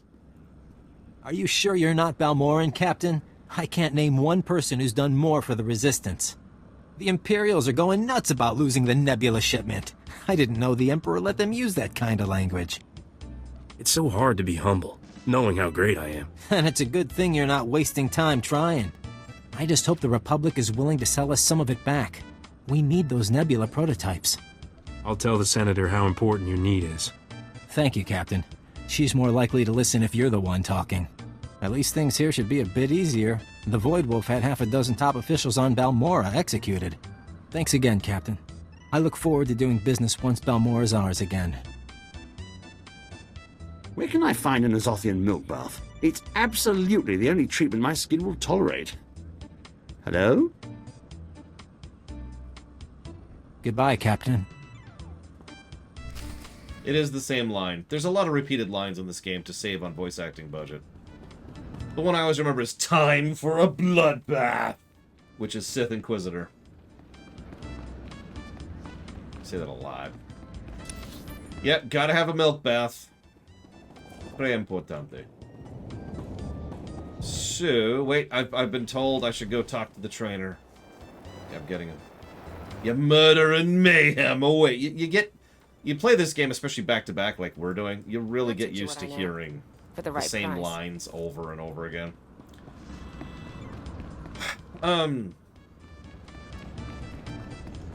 See, the idea I have, Darth Tyron, I don't think is possible. But I don't think I care either. What I really care about is finding the planetary bonus series. Wherefore art thou, planetary bonus series? You're about to see a real-life hero in action. Yeah, you really get to hear him. Oh, there it is. Maybe? Nope, that's the flashpoint. There it is. This is it. Behold, the bonus series.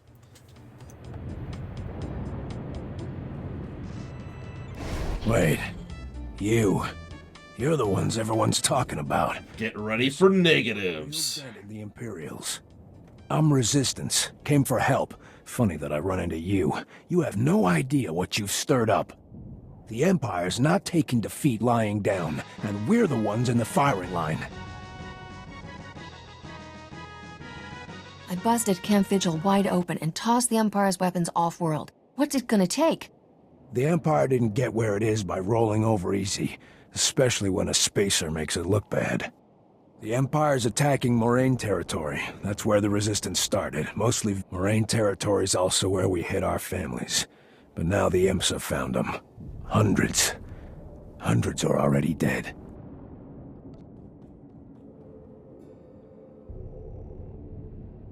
How did the Empire cause so much damage? Wasn't Moraine territory protected? We didn't want to get the Empire's attention with a big defense network. Stupid in hindsight. This whole area's a war zone, but you should have a clear path to Moraine Outpost. It's our oldest staging ground. When you get there, talk to Wix. If she's still alive, she'll be fighting. Good luck.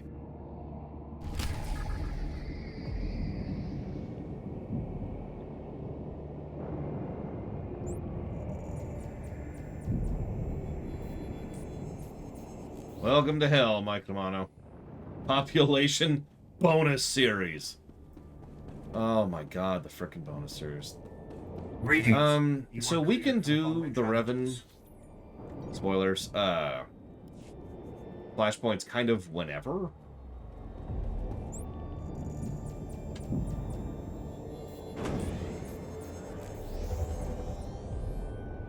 What's everyone's schedule looking like? Because we need 4 people, and I'm high enough level on this character to do it. No, unfortunately, if we can't skip the bonus series, we can't skip the Revan dungeons. We won't be doing all of them anyways, because if memory serves, some of them are Imperial. Okay, although I guess we could do that now, if everyone's got an Imperial, too. I could solo them, but I'd rather kill myself. And if you really want me to kill myself, Mega Skullman, Spockman, I'd rather you just say that. You know, I'm kind of an honesty person, you know. Just look to my face, you know, look in my eyes and say, Lore, kill yourself, you suck, and I hate you, die. And you can just say that. It's cool. You know, I've got this. I'm used to it. I hear that about once a month, give or take. Thank you for being a part of the show, Bamber. I will put that towards Tunic.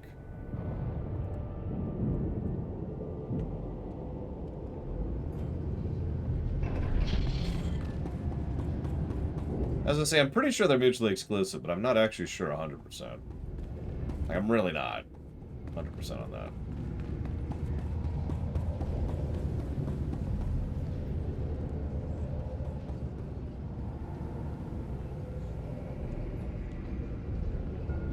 I can spec for healing, too. That's a good point, Crazy Norse. Oh, why did I... That was odd. I hope you know how to use those weapons. We've never needed friends more than now. The Empire's killed so many. We're finding wounded, missing. I don't even know where my cousin's family is. The Republic, the Imperial soldiers were ordered to target undefended, helpless civilians. There's no military targets here.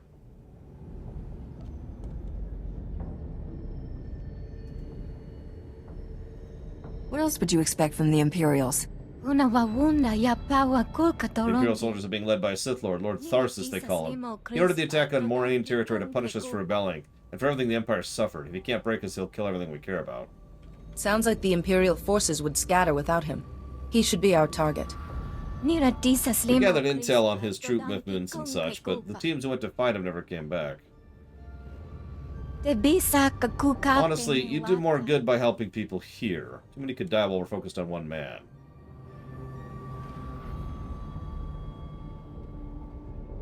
I'm not even sure where to start.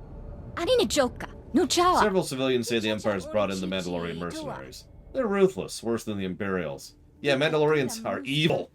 Evil. For some reason. Consider it done. You don't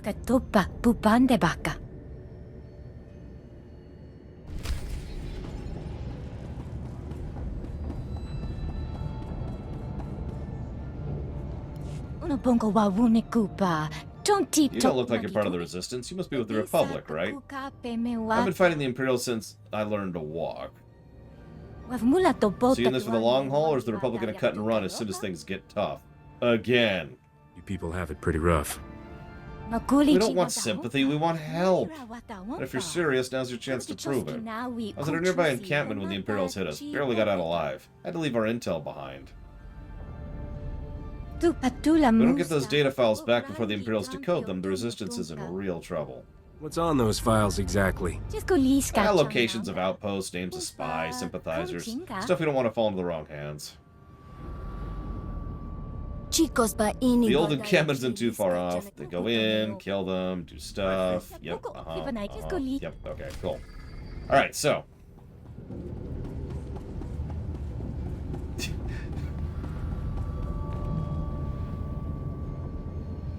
Oh my god, speak English! God damn you! Whap! Speak Imperial! Oh. Fighting the Imps is bad enough, but dealing with Mandalorians too? I don't know how much more of this I can take. Yeah, that's the truth. I'm tired of everyone on Balmorra moaning about how hard you've had it. Things are tough all over. Nobody has had it as bad as us. For years we've given the Imperials all they could handle, and now they want payback. Only it's our families paying the price. Hang on. Okay, yep. So they hired Mandalorians. We knew this. The Mandalorians are evil. Yep, we knew that. They've disabled long-range sensors. Okay, so can we fix them? How badly are the scanners damaged? The problem isn't repairing them, it's getting past the Mandalorians. Okay. So they ambush people trying to repair them. So let's go fix them. Yep, okay. Let's go. We understand. Mandalorians. Alright, I'll do it. Blah, blah, blah, blah, blah. Okay, so. Mandalorians, scanners. Let's go. We already got the bullet points. So here's my impossible idea, Tyron. You ready for this? Set Act 3 of the Trooper storyline within the Sith Empire. Now, the reason this is impossible, the only reason this is impossible, is because Tor is extremely structured. What I mean by that is that there's... Okay, that's a heroic... Oh, thank God. Thank God we're not doing heroic quests. What I mean by that is Tor has a very, very, very structural design to its quest, its storytelling, etc. And everything has to adhere to that.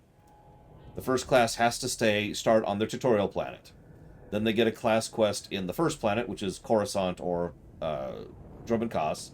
And they have to go to the first zone, second zone, and third zone of that planet. Then they can have some in-between stuff, but then they have to go to the next planet, and so forth, and so on. The game is so structured, it actually makes it a little bit easier to review, so that's cool. But it is also so structured that it's very hard to branch outside of that. Now, part of the reason I mention this as being a problem is I legitimately think this is one of the reasons several of the story arcs are not as good as they could be. Because they have to have a story for this class that has to be on this planet, and it has to go to this zone, and then this zone, and then this zone, and then it needs to move on to the next planet, and so forth and so on. They all have to follow that exact same beat. Now, I think that was a mistake, personally. Oh, don't mistake me. There's something to be said for templating and standardization. I myself believe in that. But it's going to severely limit what you can do with a game like this. So, Act 3, right? We have to go to Belsavis, we have to go to Voss, we have to go to Corellia. There's our limitations right there. Bam. Wow. Easy answer, Bamber. I don't even have to think about that. World of Warcraft.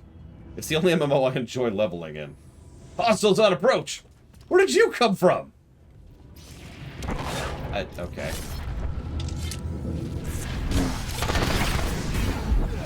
Hang on. Before I go any further, Bamber's... Oh, I already answered that question. Never mind. Sorry. WoW. WoW is the MMO I enjoy leveling the most in. The MMO I enjoy soloing the most in. And the MMO I enjoy the questing the most in. I should probably actually finish interacting with this thing, I guess.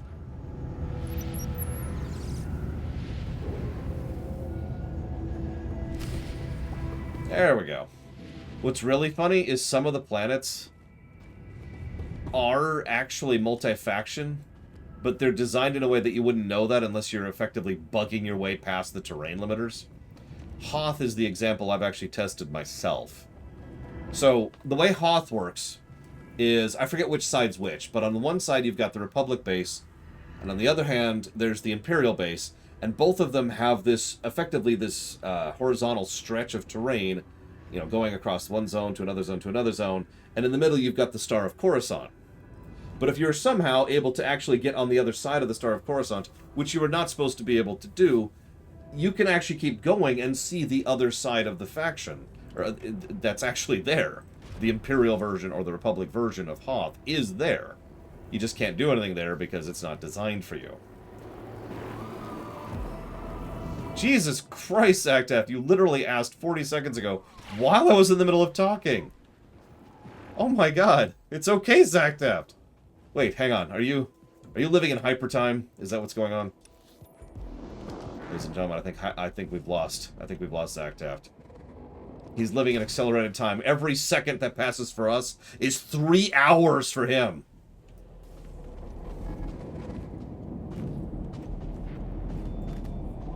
Anyways, Yes, Zactaft is literally just stuck in ludicrous speed. Okay, can I not interact with this thing?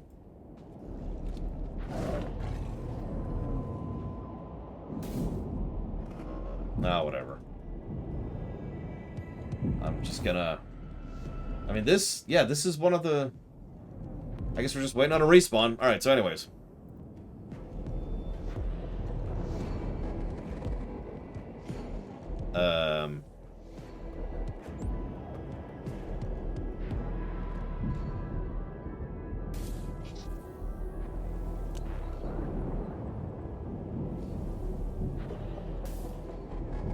I mean, that would be 35, that is correct. Which just means they screwed up, Zactaft. It was 40 seconds, Zactaft! Oh my god. Yeah, we're just waiting on a respawn, aren't we? Yep, okay. There's only one thing to do while waiting on a respawn. You have to do the respawn dance. I know what you're thinking. That's the /dance emote, right? Wrong. This is the respawn dance. You gotta mash space as much as possible while moving around in random locations. This works in every MMO. And let's hit the wrong button there because we forget which MMO we're playing for a second there. There we go. Yeah, let's go and get some holocomms while we're here. Alright, back to the random dance. Gotta spawn the thing. Gotta spawn the thing. Unfortunately, I can't crouch in the air. Although I can... That looked weird. It just... flex my things there. Yep, jumping is what makes MMOs run. The actual energy these MMOs use to power the servers is made by jumping. Okay, what's really funny is the respawn dance usually works. And not because it actually does anything, but because by the time you've waited at the item, and then waited, usually it's been about a minute, maybe 2, by the time, you know, while you're waiting for the item. And by the time you get bored of waiting, you start jumping around. And by the time you're jumping around, it's been about 3 minutes, and that's usually a good respawn time to pretty much guarantee that it's going to respawn at this point in time. Right? So that's why the jumping dance usually works. It's just mathematical probability and the typical respawn timers of quest items. This is a quest, right? Like, I'm not crazy. Resistance. Thing. Hang on. I guess I don't actually need this yet. It's very strange. I thought I was repairing these stupid Mandalorian things. But apparently I'm at the point where I need to search for a dead technician. Let's go search a dead technician. Are you a technician? Are you a technician? Hello, I need a technician. Hello? Hello?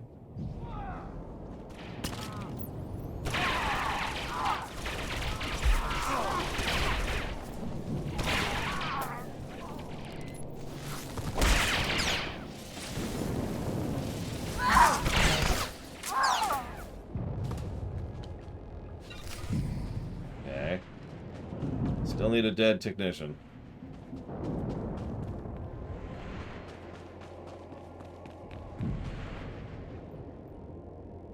Where is a dead... Oh, God, there it is. Jesus Christ. I've decided to give this game 37 more negatives. All in favor. There. Okay, now... Oh, jeez, now I need to recover all sorts of other stuff. From here, no less. Oh my God, do they seriously drop off the mobs? They drop... Okay.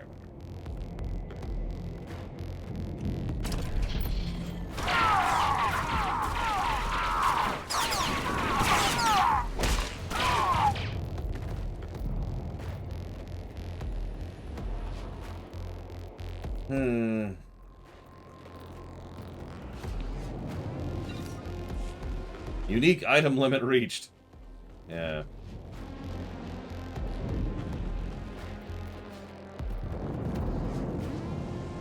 Why can't I loot the circuitry repair kit? Or that circuitry repair kit? I still need one. Or the communication. I need all 3 of those things. Why can't I loot these? Why?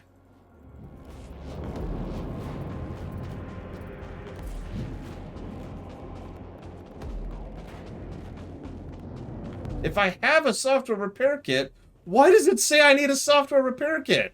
Am I here? Hang on, let's find out if I'm here. Nope, I appear to exist. Warp Core asks if there's anything I don't like about WoW. Yes. Hundreds of things. I'm sure we'll have many negatives when we get there.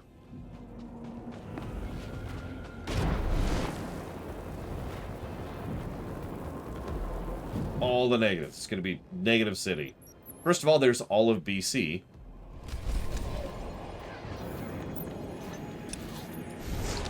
Is there anything to like about WoW? Nah! WoW sucks. World of Kidcraft, more like.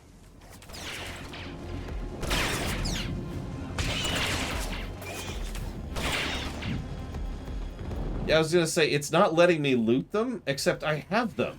I have a circuitry repair kit. Wait, hang on. I can just use it from my inventory. You don't need to use that right now. Oh my God. We'll be not really, but kind of covering WoW Vanilla. Whoa, whoa, whoa, whoa. Okay, that was strange.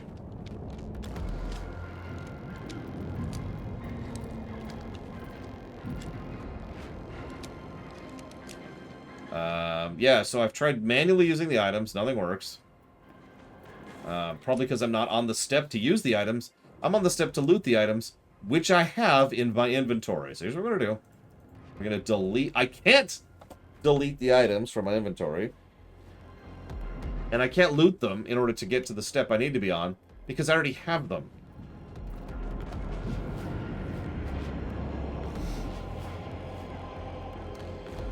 So here's what we're going to do. We're going to reset the quest. Okay. Now I need to search a dead technician. This will be the second bonus series we've encountered. Sufficient bugs to qualify as a negative. Okay, now I've got that. Now let's go recover some kits, which happen to be on this corpse right here. Okay. Now we can interact with these stupid things.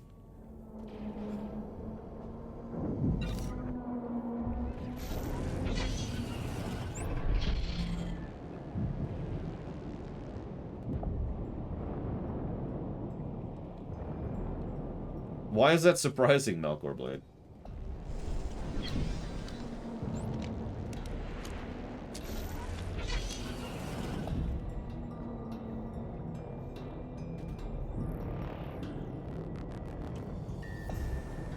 Also, which film was The Witness?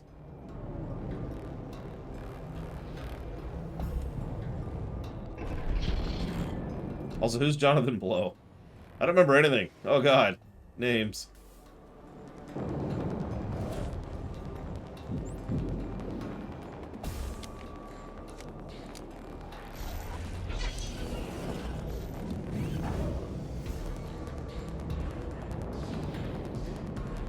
Ah, right. The Witness was that puzzle game. He does obviously care. I agree. He's an asshole who has a stick shoved so far up his rectum that he's actually part treant right now. But he does care. It's just, that's kind of the problem, really. Honestly, that's probably exactly what it is, Shadow Machine. Nobody gives a damn about the bonus series anymore. I am this close to just blanket giving every bonus series 2 negatives. Just straight. And not doing any of them. The only reason I'm not going to do that is I did those goddamn Moogle quests. So I'm going to do the bonus series, god damn it. When I give those negatives, they're going to be earned. I guess these are both returns? Hang on, where's it telling me to go? Looks like Moraine Outpost. God, I hate the map here so much! Ah! I hate everything! And everyone! Oh, sorry. There are, I mean, there's probably a good bonus series somewhere. Maybe? I shouldn't say that. It's possible there's a good bonus series somewhere. I don't know of any such thing. You are cleared for the following travel routes. But it might exist. It might be a real thing. It's like a unicorn. We have to find it and protect it. Keep it. Mark it. Ensure that other people can go nearby. Not to touch, not to eat, not to claim, not to kill. Just to observe the rare phenomenon of the good bonus series.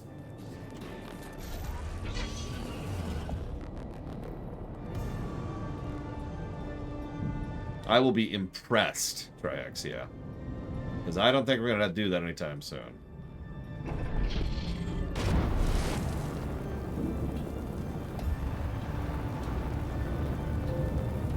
Good group content in Tor.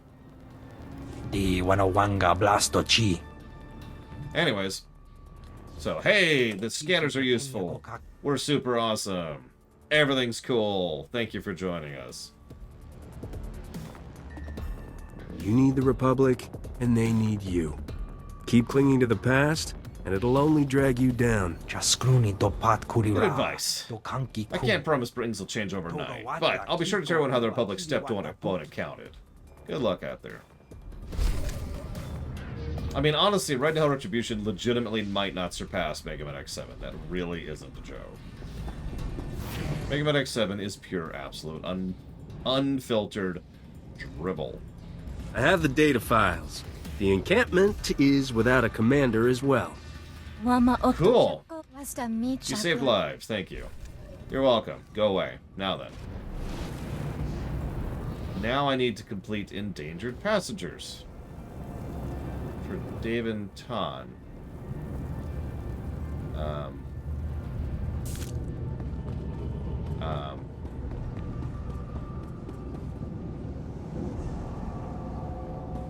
Okay.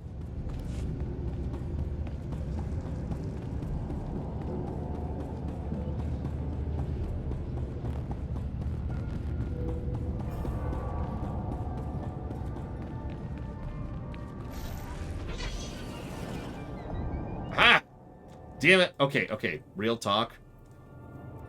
They do not show up with pink, Makamano. Real talk.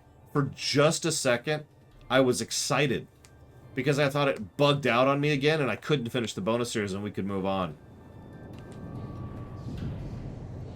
But, alas...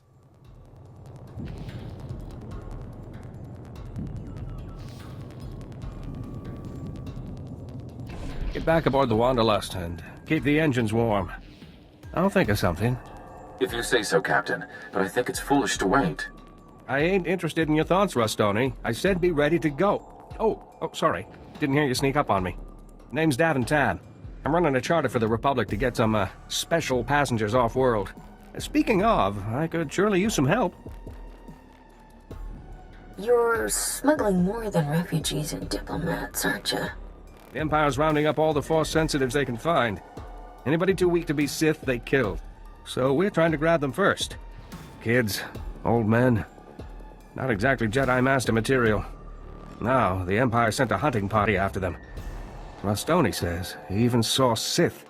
That doesn't make sense. If these people are so weak, they aren't a threat. And the Empire's out to see they remain that way. That's why we're trying to move them out of the Empire's reach, or would be if they could get here. I'm more than able to get these folks to their new home, but I need someone to get them past the Empire's goon squad first. Any chance you can do it? As one captain to another, I'm happy to help. Enemy's surely out for blood, so you'll be careful. Force sensitives are holed up in a research facility not far from here. Guide them back here and keep them safe. You do your part, and I'll get them off planet where the Empire can't reach them.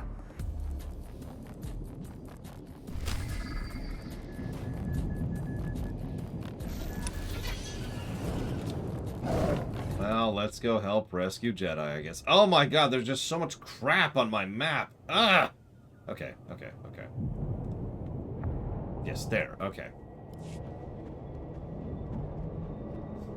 Okay, so I have to pick between running into a tree or good and well-developed main stories. Oh, which would I pick? I do like the idea of running into a tree.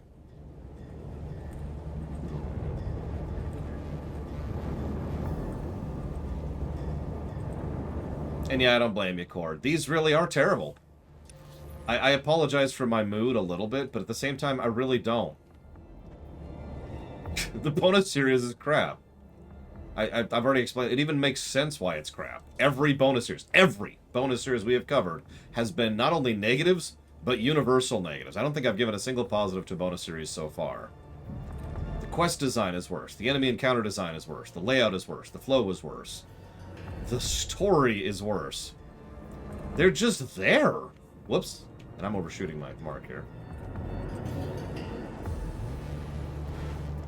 They're one step up from being tasks. And that is an insult. Anyways. So I'm gonna pull this question to chat because I'm actually curious. If you could choose between having a really good, really well-developed main plot or really good and well-developed companions, which would you go for? You know what? I believe you, Cord. You know what? Let's play some Mega Man music. That usually brings my mood up. Mega Man's cool, right? Let's just put this on random. There we go. Both? Well, you can't have both. And then you've taken it back and shot. Now here's the deal. If anybody knows me, they know what my favorite Star Wars movie is. If anybody knows me, they know what my favorite Mass Effect game is. And if anybody knows me, I tend to lean towards companions too, put simply. Looks like I want to go this way.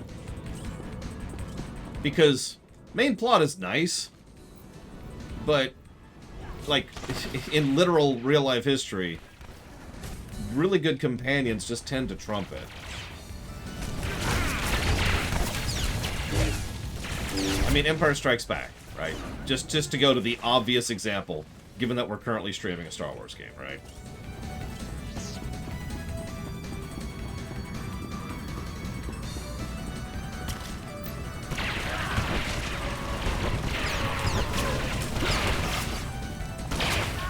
You know, normally I don't mind it when a game kind of puts a ceiling on your level. But for once, I wish they would just let me be level 59 here. It would really be nice.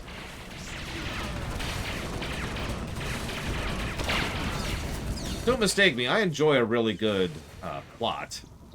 I do. I enjoy Final Fantasy Tactics as much as the next person. But Final Fantasy Tactics is not my favorite Final Fantasy. It's not even in my top 5.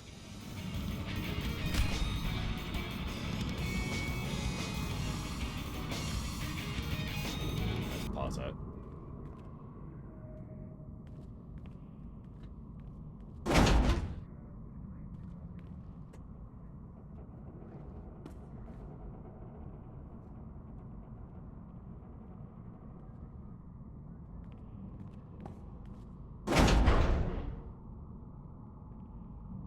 There's literally a Sith on top of that grating. Ready to go. Just lead the way.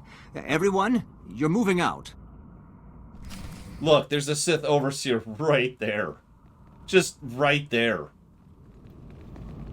It's funny you say that, Melkor Blade. So, I think A New Hope is total garbage. That's not true. But, what's interesting is if you think about it, A New Hope also has a fairly weak plot, but a strong emphasis on companions and world building. Think about it for a second. Really think about how much they try to flesh out Obi-Wan and Luke and Han. Leia makes a strong showing the first scene she's in. Darth Vader only gets like 11 minutes of screen time, and yet he's incredibly memorable. Arkin has made such an imprint on the series that he's not only survived the switch over to the AU, but has been a major character in both continuities, etc., etc. Right? So even though I like to focus on Empire Strikes Back, A New Hope does the same damn thing.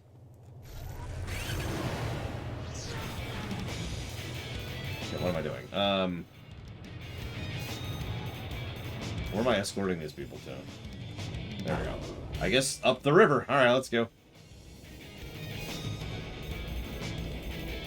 See, I actually like the RGB thing, admittedly, Shadow Machine. But I don't use that because I like ergonomic keyboards, and those don't come with those. This is a boss song? This is a boss song. I'll just let it play for a second.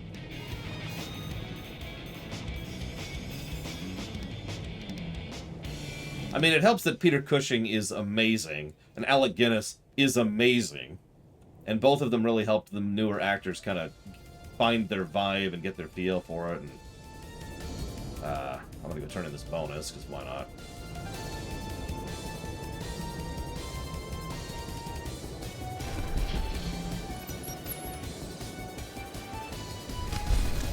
By the way, don't mistake me for trying to bash A New Hope. Unlike some people, I recognize that a simple plot can be a good thing.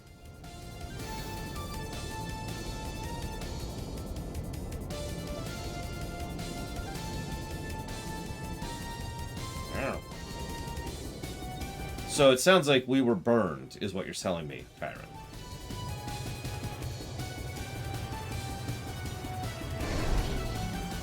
Boy, the Empire's surely gonna hate the sound of your name for a while. That's all the passengers, all right. You got them here safe. I'll get them off-world like I promised. I figure I owe you part of my commission for the help, so here you go. I mean, one of my favorite anecdotes about Peter Cushing. Thank you. I'm just glad I could help. Those people are glad, too. You've saved plenty of lives today. Got a long day ahead settling folks in so we can get out of here. Take care of yourself. Yeah, anyways. One of my favorite anecdotes is from... oh my god, I can't think of her name. The woman who played Leia. Who shows up, and there's Peter Cushing, who goes out of his way to wear perfume so he smells nice to the other actors, in pink fluffy slippers to help his feet out. Carrie Fisher, thank you. And so there's this nice old man who's helpful and polite and kind, and he's affable, and then she has to pretend he's like the most evil person in the entire galaxy. And that's always funny to me. You know how you can tell a good actor? When they're Peter Cushing, but they could portray Grand Moff Tarkin, who I have argued is literally the most evil character in all of Star Wars. Shisakawa kaya topa, bubana bakawanki, japoko otom gisa, chobod I kafu anchawa. You're welcome. Not a problem. Maguli wanta hompa, mulira wata wampa. Commander Maydeen just contacted me. He's head of the Republic forces. I know! This is the bonus series. We've just done the primary. We have to do the primary to do the bonus series. We know who Maydeen is, game! I've seen the weapons and droids Balmoran arms produce. We've been in that factory! Like 20 minutes ago! God. Okay, I'm okay. Bongo wa wune kupa, tonti tok makitoni. Get to the blasted point. We captured and rewired several Imperial probe droids. They've been spying on stuff. You download data, you can put it to good use. Grr. Thank you, Wix. I'll see that he gets it. Jiskoliska changanga. Yes! Nexus of Concordia. It's definitely deliberate, and definitely wasn't a result of me hitting the random button. You're on to my evil schemes. I'm not going to be that harsh, Gigapudding, but I am going to be harsh, because I'm not 3. I have a memory, just the one.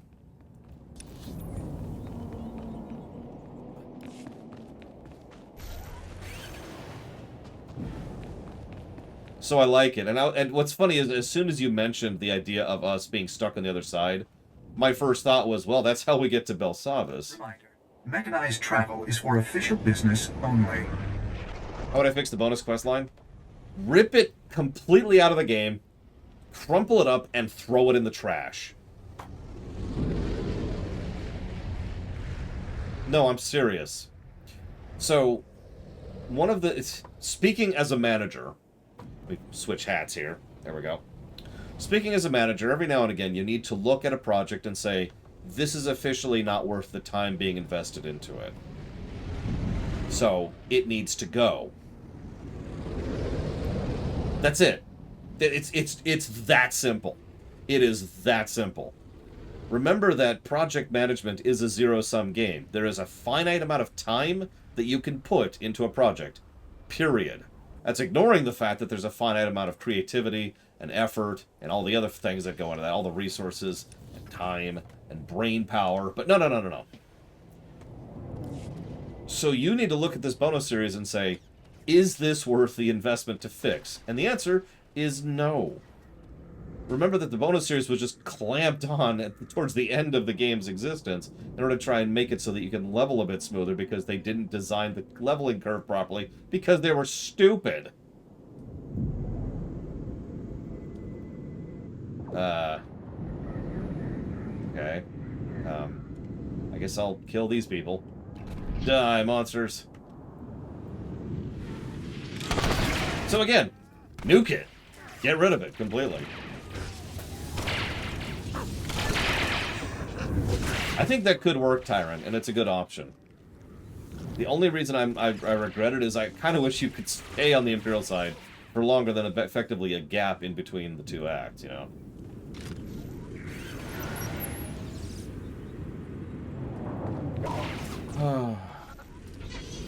Put it behind a paywall. That's another fallacy that a lot of companies don't understand. There's this weird tendency to think that giving something more money magically creates more time. It doesn't work that way. I mean, that's not how that works. More money can certainly help with a lot of things. Oh, that worked. Anyways, thank you, Panka. Panka Ponka Punka. Always appreciate you. Sorry that I suck. I will jot that down towards the Dragon Age block.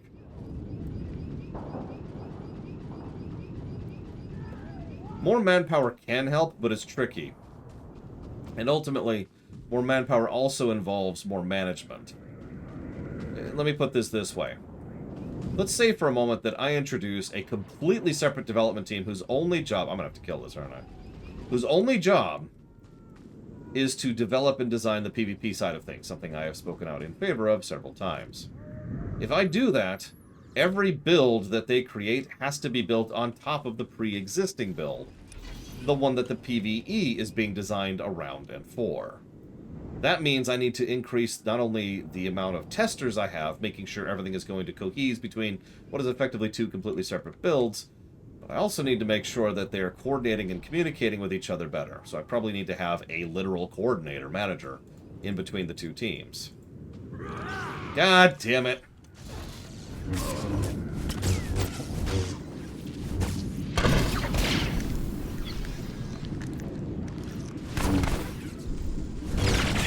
I now have some Mega Man music.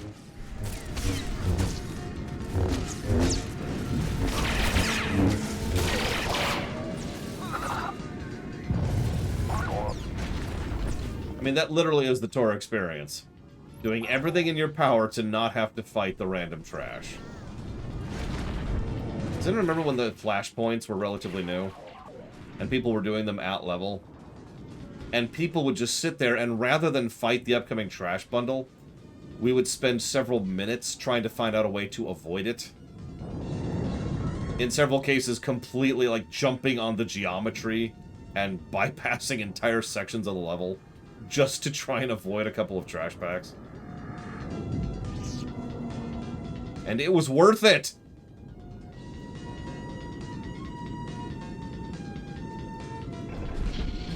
Well, not only their health pools, but remember, especially back then, a trash pack could kill you. Which you could argue is a good thing, and, well, I could see that argument. But not in the way that I'm currently speaking.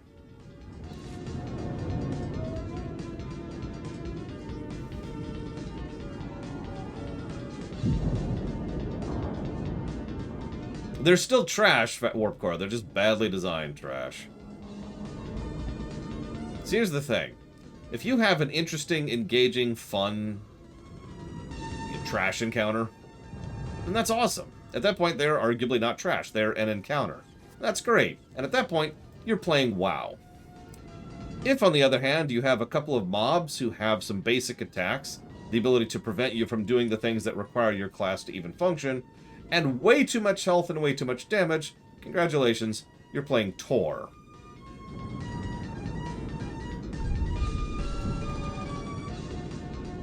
The problem here is kind of it's a composite problem, Cashel. There's too many trash encounters, with too much health, with too much damage, with too little variety in enemy design. All four of those things have gotten 3 negatives in this game, and I stand by that. Yeah, exactly, Nexus of Concordia. It was just mundane. The core combat itself isn't actually terrible in this game, but it doesn't have the encounter design or enemy design to really flesh it out. At least, not in vanilla. Oh, this is just me, apparently. Sure. I told the guardsmen, no unauthorized personnel wandering in. He must be Commander Maydean's reinforcements. Looks like he meant it. My intelligence reports say you do impressive work. Frankly, I don't need heroes right now.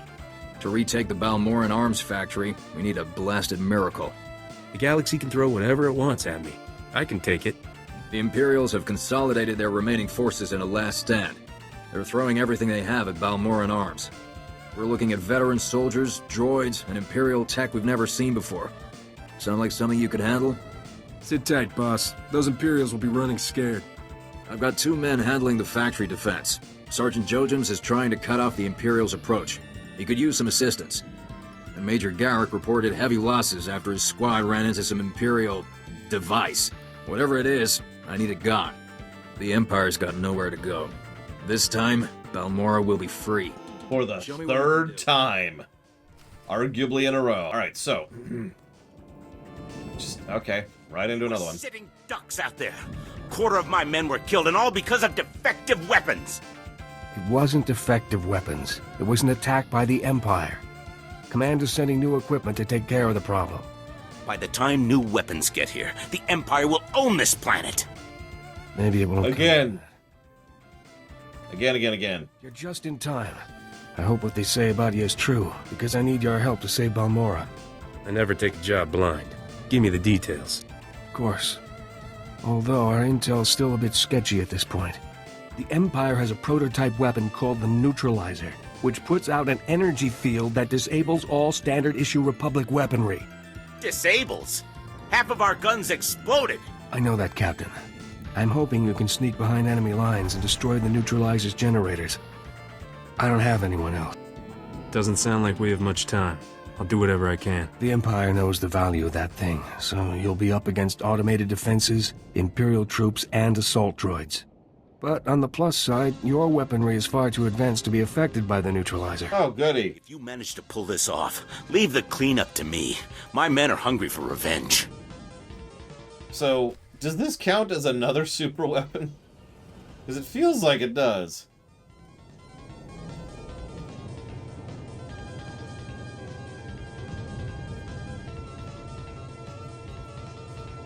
Voltesac fek ut azol negre.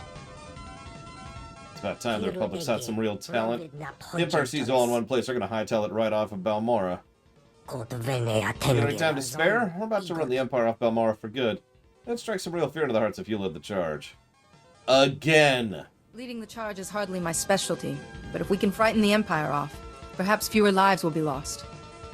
Folio semisa. Right. As long as it's our lives we're saving, not theirs. Sezemeles nehes volt felis merni. Whoever holds the Balmoran arms factory holds Balmorra. Empire thinks they can retake the factory by finishing an abandoned drill. You got the ordnance to destroy the monster drill they're using. You take out their defenses, we'll hit the drill together. Let's go. Get your men ready. They won't have much of a window. Let's go. Vago eleseges. Lehasak. Let's go. Let's go. Oh my god. Let's go. Oh god damn it. Do you know how patient of a person I am? Well, you have successfully managed to burn out a lot of my patience, so congratulations! That's more impressive than you know. Yes, it's okay, they have a super weapon, super drill. Super tool?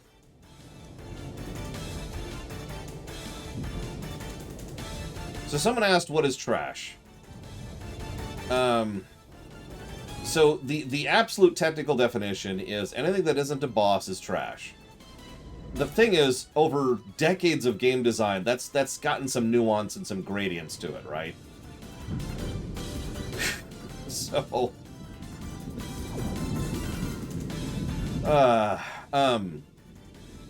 So, the way I try to use the word trash, and I don't always succeed at this, is when I say trash, what I mean is bad encounter design.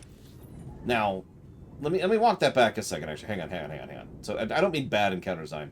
I mean trash, right? Like something that you just stomp on, right? You're probably thinking, well, how could that possibly be good? Dynasty Warriors. Or a similar type of Mushu game, right? A game where the point is to absolutely smash through hundreds or thousands of enemies like they're not even there, is arguably good trash design. It's why 4th edition came up with the concept of minions, which I will now describe for those who never did it. So back in 4th edition of D&D, they came up with this idea of a specific classification of enemy. It still had pretty much all the stats of a regular enemy, but it had 1 HP. It was actually kind of a brilliant idea, because it accomplished exactly what we were just talking about. You could throw out like 20 of these minion enemies, and they could cause a whole lot of problems and damage for the players, but the players could just mow through them, right? It kind of increased the overall intensity of the game, because both sides were a little bit more glass cannon-y. Higher output, less intake. Over here. Let's just dodge all that, shall we? So yeah, for example, in Left 4 Dead or Left 4 Dead 2, the common infected, the zombies, perfect example of what I would argue to be good trash design. Really? Really? You're not even an elite or a SIG, you're just some random dude who's like, oh, there's nothing I can't dismount! You little pissant! So, the trash can kill you in Left 4 Dead. That's what I was trying to get at. Which arguably also continues to make them good trash design. Because trash shouldn't necessarily be something that you can just effortlessly kill. You can make it part of the spectacle, you can make it part of the fun, or you can make it part of the encounter. But all of that still makes them trash, right? Another thing you could do is pretty much the exact inverse of that. Rather than trying to have tons and tons and tons and tons of things that you can just thresher your way through, have a trash encounter which is like 1 or 2 or 3 highly elite enemies, which have their own gimmicks and mechanics and everything. This is one of the reasons I tend to praise World of Warcraft, because a lot of their better designed dungeons and raids use the trash to good effect. Not only are they their own encounters, but they also tend to tutorialize the bosses that are coming up. Now, they don't always do that. I'm not trying to blanket positive, but there are several examples of several specific dungeons and raids where the trash has a purpose other than simply being something to take up your time. It is an encounter, something you are supposed to overcome. Whoops. Die. Now, if you're paying attention, Tor does none of this. Tons and tons of enemies with way too much health, and way too much damage, and no particular gimmicks or mechanics, and they're not fun to mow down, and while they can kill you, they can only do so because you don't have the gear to push through them, and so forth and so on. There's no encounter design at all. Sorry, I should be clarifying. I am speaking entirely of vanilla Tor. I don't know if their dungeon design or their raid design or their overworld design has gotten better over the years, because obviously I haven't done the expansions. So, asterisk. But the very zone I'm doing right now is making my point for me. Just look around for a second at the literally dozens of, probably literally hundreds of trash encounters that are just all over the place. And the efforts that me and, it looks like Arcano, excuse me, are going out of our way to try and avoid encounters, because it's just such a colossal waste of our time. So we're just kind of like, alright, hang on. Looks like we can go this way. And then there's the fact that Tor doesn't have standardized aggro ranges.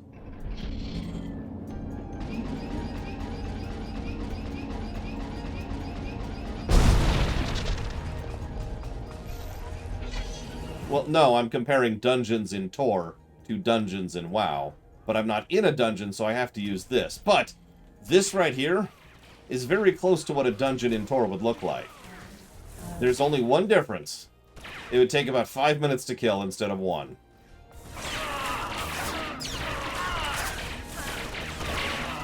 That's it. That's the difference. Right there. I have no idea, Ect. That's not really on me, if that makes any sense. Like, I don't decide that.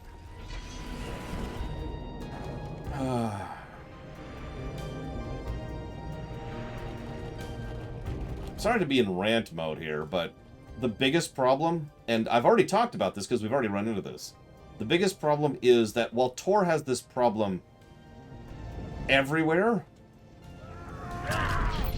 this is the worst. The bonus series. The bonus series peppers way too much trash with even more health, much higher density of signatures and elites, and so way more trash, which has way more health, which does way more damage, which is just way more of a slog. Bonus series are, by design, the worst content in this goddamn game. Now, if you excuse me, I have to go murder Dr. Winter. Okay, whew. Alright, now that he's dead... Wait a minute, he's a doctor, he can heal himself! God, I should have known. Alright, whatever. That's okay, that's okay. Let that be a warning to you, Dr. Winter. So if you want me to actually compare a direct dungeon design, let me look up the name of a dungeon, because I can't remember its name, to use a direct example. Athos. A-T-H-I-S-S. Athos is one of the worst goddamn dungeons in the game. But the thing about Athos is it's just an extended series of one long, boring, slow, irritating, high health, high damage trash encounter at one after another, after another, after another. We did that on camera last week, so I don't even have to say this is from vague memories. And you can't argue me down by saying, oh, Lore, you're just dumb and stupid. You just need to get good, Lore. We literally showcased it on camera. It sucked.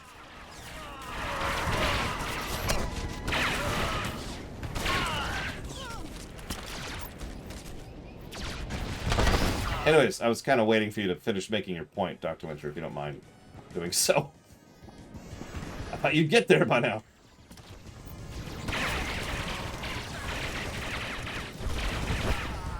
I do have donuts, that's true.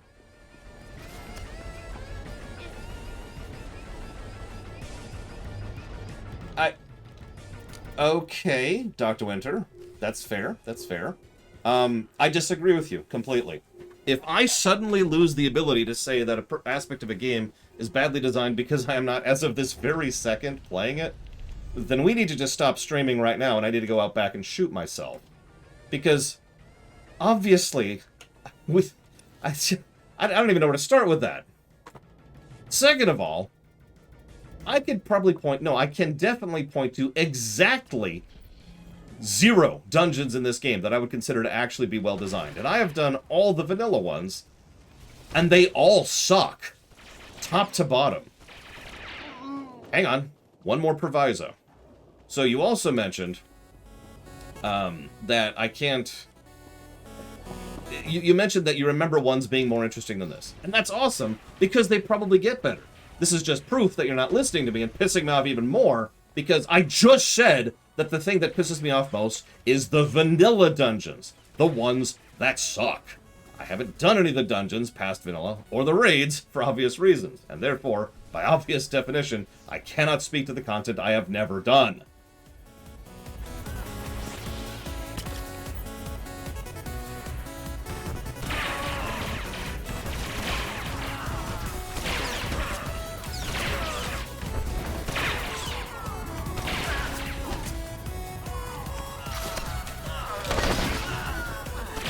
You know what surprised me, Crazy Norse? That Acellus sucked. Gameplay-wise. Because it did, and it does. But that actually surprised me. I was expecting to like Acellus on the gameplay axis. And I didn't. That made me sad. I hope Black Talon's better, but we'll see.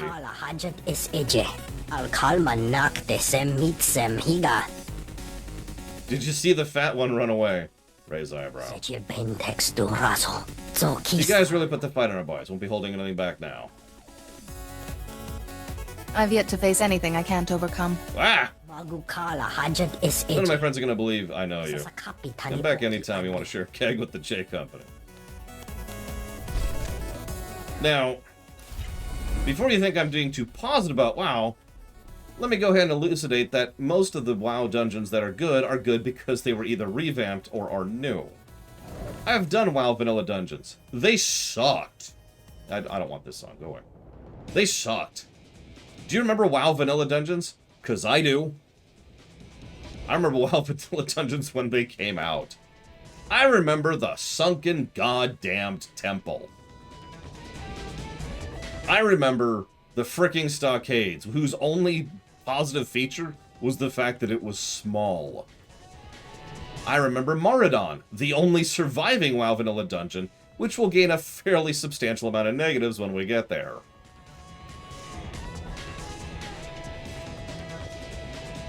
WoW vanilla dungeons are worse than ARR dungeons, I would say. It's probably because he actually pissed me off and I lost my temper for a second. No, I take that back. I didn't lose my temper. I was just angry. Being accused of not being a good reviewer because of something so asinine actually consulted me. So, no, I don't take that back. What was WoW Vanilla's biggest dungeon? Biggest dungeon.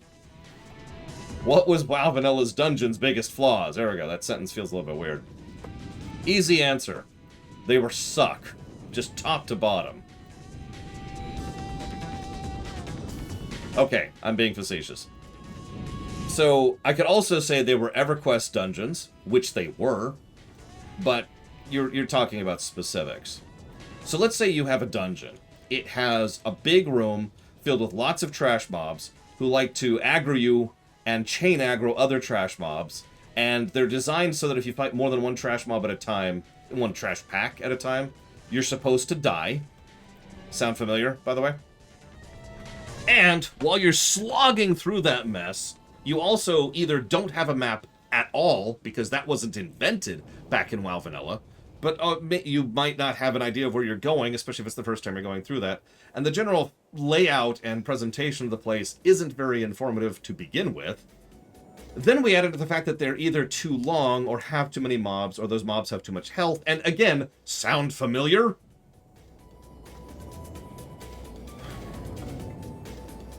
Again, there's some that are less bad than were less bad than others. I actually was rather fond of, I forget which wing it was anymore. It doesn't even exist anymore, of the Scarlet Monastery. There used to be 3 wings, now there's just 2. But Sunken Temple, we were talking about this during the FF14 run. We were trying to think of what would be the worst dungeon of all the different MMOs we've played.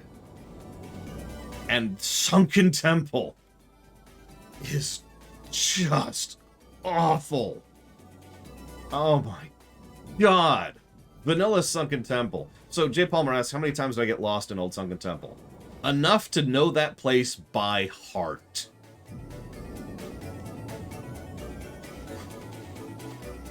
Enough to have it memorized and to serve as a guide for other people. That is not a brag.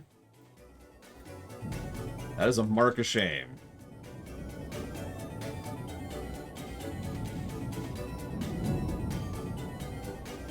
Sorry, I'm looking up what the heck Phantom Liberty is, Size. Give me a second.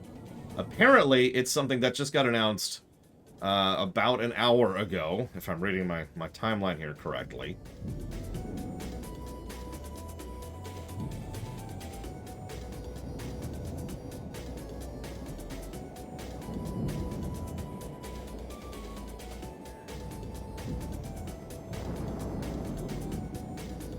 Interesting.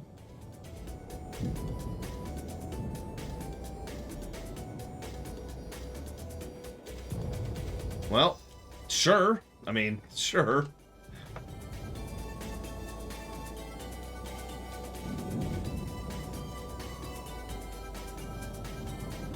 I'll have to figure out how much to charge for a DLC that's not even out yet. But thank you, Zeiss. Always appreciate. Thank you. I have put that towards the Phantom Liberty. Yeah!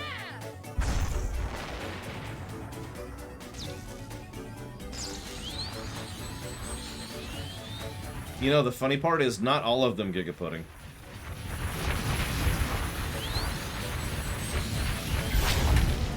If you remember, I thought I did them all off camera. And then, you know... You did it! There were more. Destroyed the neutralizer. We've already tested our weapons. Everything's back to normal. Now, I can get my men back into battle. It's payback time. And the Empire isn't gonna like our currency. I hit some turbulence, but I worked things out. You really did save the Republic's hide on this one. The shipment of new weapons was delayed. If you hadn't destroyed that machine, the planet would belong to the Empire. Good work. It's actually funny. Someone asked the other day, which is worse, the FF14 side quests or these side quests? And the more I think about the question, the more I think they're exactly as bad, just in completely different ways. Because the FF14 side quest is just Drek on top of Drek on top of Drek, but it's like chains, right? There's one quest, and then there's another quest, and there's another, and there's another, and there's another. Whereas in this game, it's the slog that is really the problem. The story is black, but that just makes it not worthwhile, right? Like someone said this yesterday when we were doing the Alderaan bonus series. It's all the bad of Tor without the good of Tor to make up for it. On behalf of the Republic military, thank you for your assistance, and for pulling my men's boots out of the fire. The Empire's on the run, and we're about to make our final push into the Balmoran arms factory. Balmora's freedom is assured. I'm prepared to call that a victory. The Balmoran resistance took heavy losses over in Moraine territory. If you could spare anyone to help them out. The Empire hit civilians, huh? I'll see who I can send. Commander Maydeen sends his compliments on helping ensure the planet's security and the safety of the Balmoran people. I second that. I've got to get back to chasing Imperial scum. Oh, and a Gabe Devaro from the Resistance wants to speak to you in Bugtown. I'll see what he has to say. Good hunting. You know, I just talked about it chaining forever, and I just got a chain to go to another quest. Oh god, just murder me. Just murder me. Do it, Dr. Winter, I'm ready. You know how to kill me. You're a doctor. No,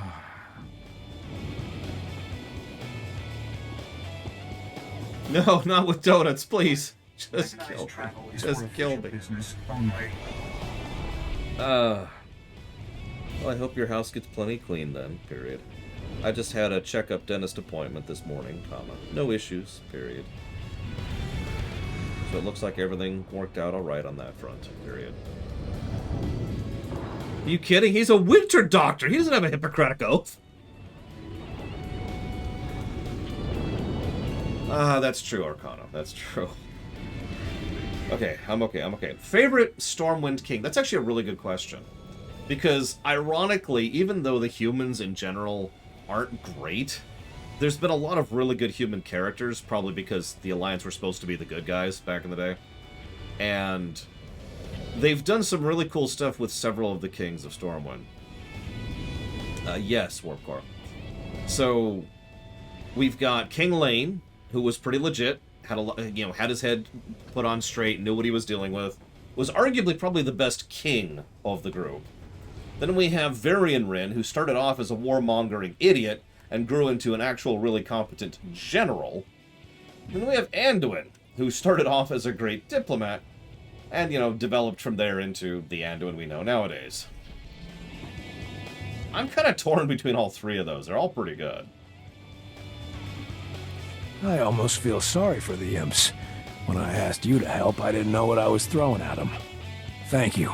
For everyone you saved, I was wrong about you. It's good to see you really care about saving Balmorra.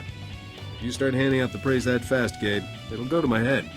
Good point. I don't want to start thinking you're all right. We'll see every Imperial soldier thrown off-world, I promise you. Maybe share a few of our tricks with the Republic military. Here, take this with you. You've more than earned it. Whatever happens, you'll always have friends on Balmorra. Okay, we did it. We did it. We're done with Balmorra. Kind of. We're actually more like halfway through Balmorra overall, but still. We made it. Let's see, what's the next world? I'm sure it'll be much better than this one. I think CD Projekt Red... Wow, Cyberpunk 2077 could probably be fixed, Loner. I think it's fixable. Well, how does ESO do side quests, Venetia? Well, Captain, I think Senator Dodonna is starting to see the payoff on her investment. I hear the Nebula prototypes were well received, and the loss is causing a bit of a dust-up among the Imperials down on Balmorra. Those weapons were made by the people of Balmorra. The Republic should give them enough to defend themselves. I'll make sure Senator Dodonna is aware of your opinion, but Balmorra is hardly the only target in this war. I believe the Senator is hoping you'll brave Hoth next. It's a frozen wasteland somewhere in the Outer Rim. I don't know the full situation, something about a pirate superweapon, but I'm sure Senator Dodonna will brief you when you arrive. Pack warmly. Of course there's a superweapon on Hoth. Why wouldn't there be? Who is this? Captain Isaac here. Die, you scum! Republic privateer. Duck! We're on the same side. Get that hangar sealed! Too many! Still trapped outside! Then cut them off, it's them or us! Sorry, Captain. We're under heavy fire. The Void Wolf. Without an immediate assist, we're gonna be red smears on the sidewalk. Oh yeah, the major villain of all of Act 2, who we just went through an entire planet without, so much as a showcasing of. He's super dangerous, you gotta believe us. He's just the worst. I mean, he calls himself the Void Wolf. Think about it. Or, as I like to call him, the Void Wolf. Sounds like you don't have much time. Get us out of here intact and my whole fleet's yours, however long you need it. All right, the hangar's sealed. That should buy us a few hours. Get the injured to the back. Med packs are running low, so head and torso shots first. We're underground now, but the Void Wolf's got patrols all over Quesh. It's only a matter of time before they smoke us out. Give me some idea of what I'm walking into. I've been running adrenals and combat mods from Quesh to Republic freedom fighters in the Outer Rim. The Void Wolf took offense. He's got some kind of turbo laser barrage. Took down 2 ships, 1 shot each. I haven't gotten a launch off since. The whole planet's under an Imperial invasion. Come soon. I don't think we can hold out long. Some kind of turbo laser barrage. Yeah, it's called a turbo laser barrage. It's not a... Anyways. Yeah, I know we have companion quests, but honestly, I'm just gonna move forward. Wait. Let's talk. Since I'm already in a really bad mood, there's only one thing to improve my mood. You think about it at all? That craziness back on Tatooine? What makes a person desperate enough to start seeing his fellow men as meat? People go crazy. End of story. I guess. But what a story, huh? You think anyone will believe it? Anyway, I heard from Jettison. He's recovering. He went back to Ord. He's looking for a job handling HoloNet security for the governor. Glad to know he's okay, you know? One thing to point at and say, we did some good here. Yeah, those were people you could feel downright cheerful about killing. When I was growing up, you know, good was good and bad was bad. No, it wasn't. Now, it's all these shades of gray, and even those aren't always true. That's a really strange place to cut off that dialogue. That felt like that was the middle of a conversation, not the end of one.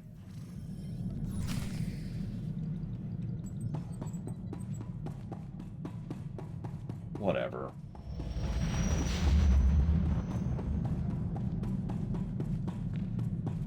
I forgot about Quesh. It's okay. Quesh is okay. We're okay. We're okay. We'll make it through Quesh.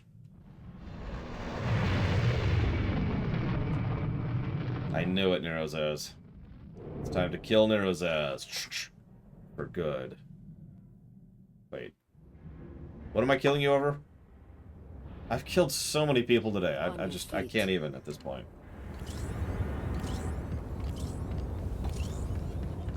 Well, let's get the Quesh music going, because I actually do have a Quesh playlist here.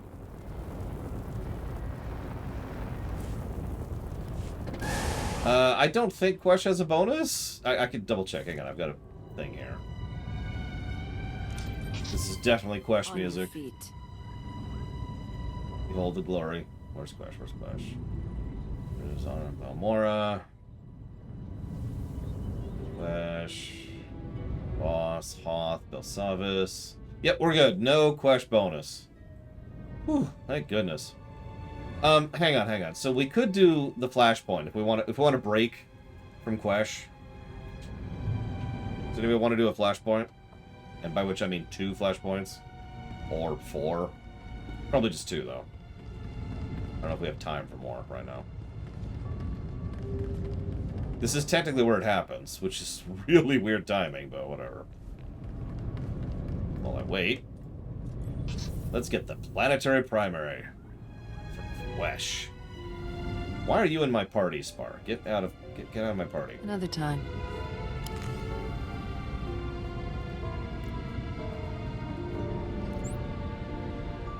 Hi. Welcome to Quesh. You folks here to fight? We've actually already seen this cutscene. Because we have to see this cutscene on every class. You're gonna live. Literally, we have to see that on every single class.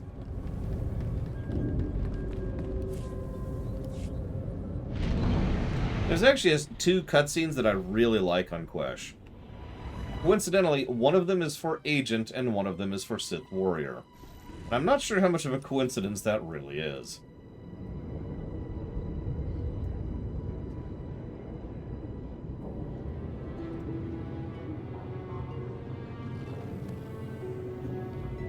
I am Field Agent Surya. I understand you've done extensive work with SIS.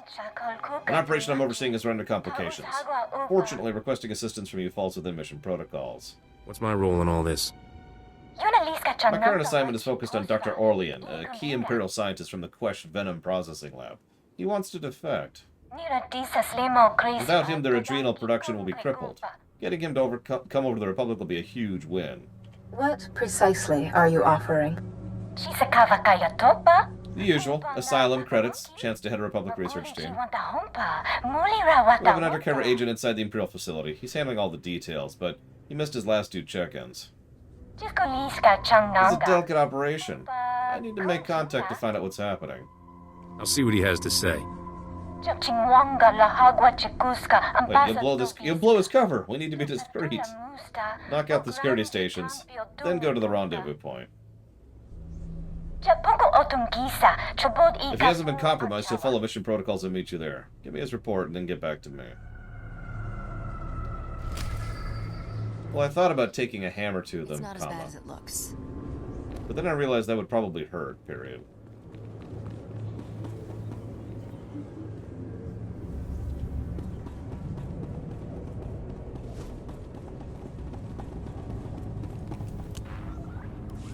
Welcome. Please come in, everyone. We were just discussing strategy. I'm General Corvan, at your service. This is Major Trig, my right hand. General, don't change the subject. If we don't strike now, the Empire will drive us completely off the planet. You know we cannot be drawn into attacking the enemy, Major. The mines and factories would be left undefended. It's a risk we must take. Surely you agree with me. We can't let the Empire simply advance to our doorstep. There's no doubt about it. You see, General? They agree. Order the attack. I thank you for the recommendation, but this matter is not up for a vote. I will not leave our civilian workers undefended in order to press an attack. And that is final, Major. General, I'm getting a distress call from the worker camps. Putting it through now, sir. Is anyone there? General Corbin, you have to help us. Imperial sappers have blown open the venom pipelines. There's venom flooding everywhere, poisoning my men. We can't get past the Imperials to seal the pipes. Do what you can to get your people out. Help is on the way. Corvan out.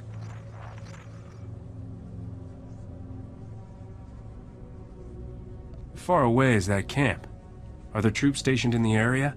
The camp isn't far, but most of our men are stationed at the mines. I'd like you to hold your forces at the mines in case this is simply a tactic to draw us out. If you're willing to help us, please, go to the camp. Drive back the Imperials and seal the pipeline. Won't those workers need medical attention? They will. Take these healing adrenals. They'll counteract the venom.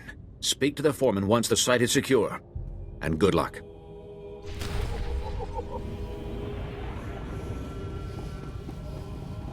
I was gonna say, how much does it pay? How much would you be willing to accept an hourly wage to work on Quesh? I'm not really speaking facetiously, I'm actually curious.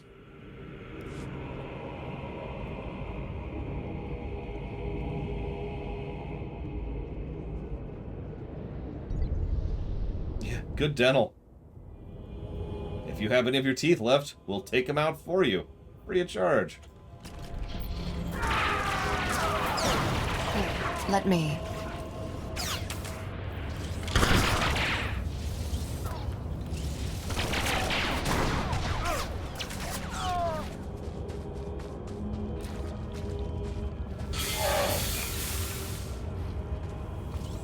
Thank you for that, Shears.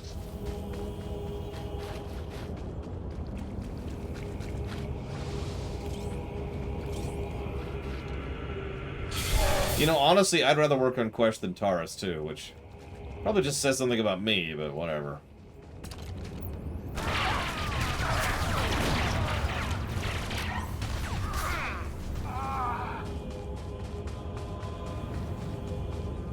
I mean, how much do longshoremen make here in the States? I'd rather work on Belsavis. You know, that's hell. Between Quesh and Balmorra? Oh, that's a good question, actually.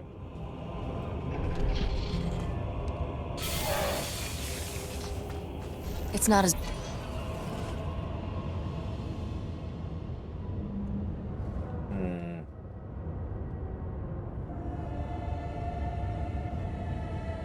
I don't know, I think I'd probably still take Quesh over Balmorra. Ignoring the obvious constant infighting and the fact that the Imperials are torturing and killing civilians for no real reason. There's also the bugs. Giant bugs. I don't like giant bugs. You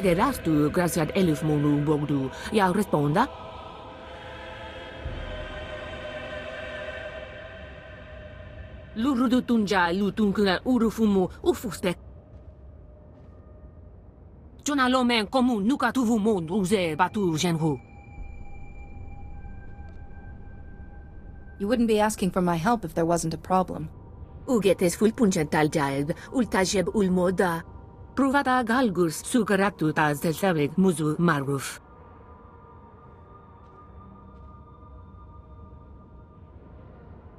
Mufum lusu fursak after aktar mundak, bale konseg.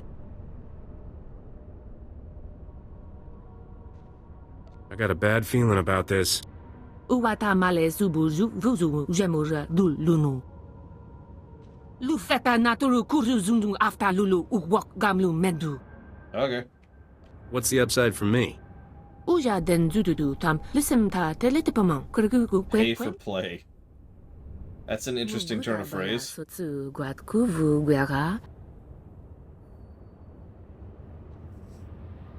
Antukumun upulke. It's not as bad as it looks. I wouldn't mind living on Naboo, but I've said that before. My men owe you their lives. We won't forget this. Thanks to you, we can get our operation running again. What will you do if they attack the pipeline again? We'll build turrets near the pipeline. If the Empire tries anything else, they'll regret it. Hang on, a call's coming in from General Corvan. I was hoping I'd reach you. Is the pipeline secure? Don't worry, General. I took care of everything. It seems your reputation is well-deserved. The Empire is responding to their defeat here by making a frontal assault on our mining operation. In so doing, they're using forces from their base defenses. This gives us an attack opportunity. Sounds like you've got something in mind. We may never get another chance like this. It's dangerous, but we must strike the Empire while we can. Going after the Imperial base may cost our miners their lives, but gain us a strategic victory. We can't sacrifice our mind for a chance at vengeance. Thank you. Those men have served the Republic well. They deserve protection. What does vengeance have to do with anything? Report to the three I thought I picked wrong for a second there. It's time you meet our allies. Corvan out. Like, seriously. Screw vengeance. I'm trying to help some workers out here. I wouldn't mind living on Coruscant as long as I had infinite power. I guess I wouldn't mind living a lot of places if I had infinite power. So Savakam asks a very valid question. Which tier? To which I'm going to turn that question right back around to you. Which tier? We're being dumped into Star Wars. Which tier? Then we can decide.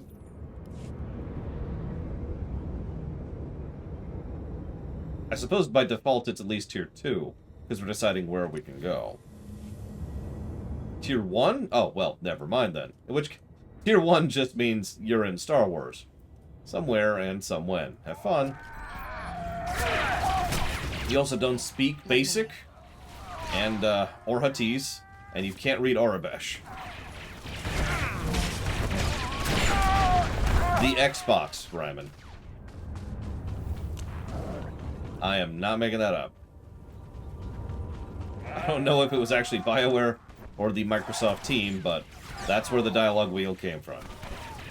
I look naked, but no, it's just the color of my shirt. See, I have a shirt on. See?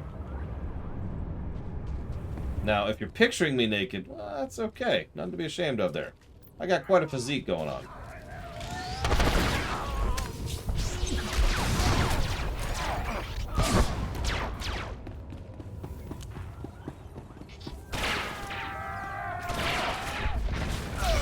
Or else, oh, no, you get to keep the clothes on your back, but that's it.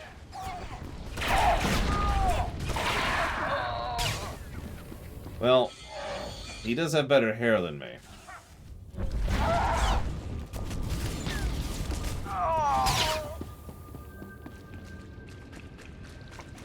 Oh, what's it worth to you, Warp? No.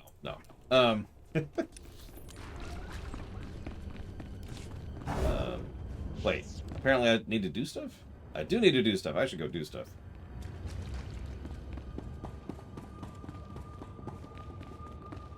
Gray Sith would be a Gray Jedi, if you think about it. Where are these? Are these up? These have got to be up. Of course, Evo, but first I gotta finish answering your other question.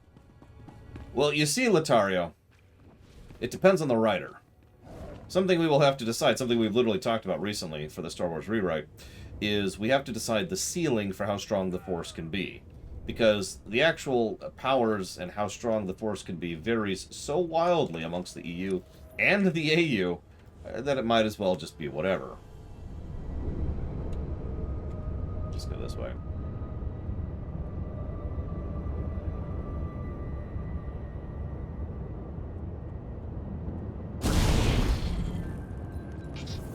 What? Here, let me. What?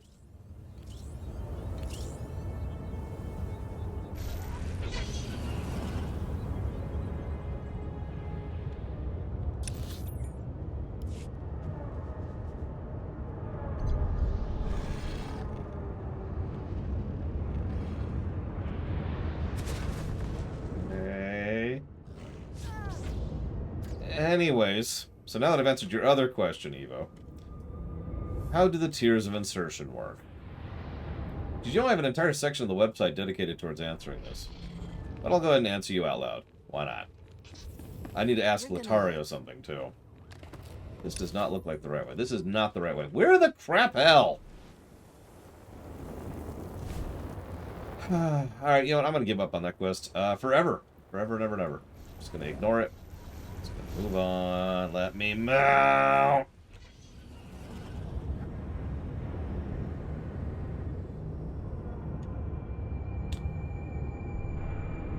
The tiers of insertion. So, one of the most common types of what-ifs I hear amongst geeks and other fans of fiction, both science and fantasy, tends to be of the where would you like to live, where would you like to work, which ship would you want to serve on, which area would you want to be in, which game would you want to be in, which place would you want to retire in. The insertion question is an extraordinarily common one.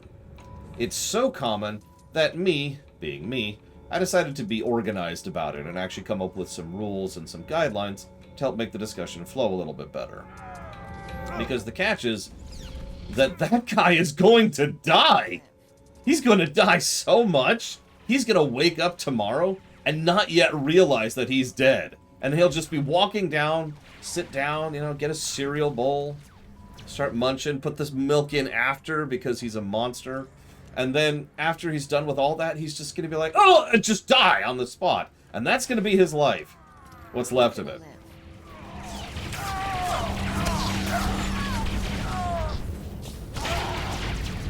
So I decided to get more organized about it.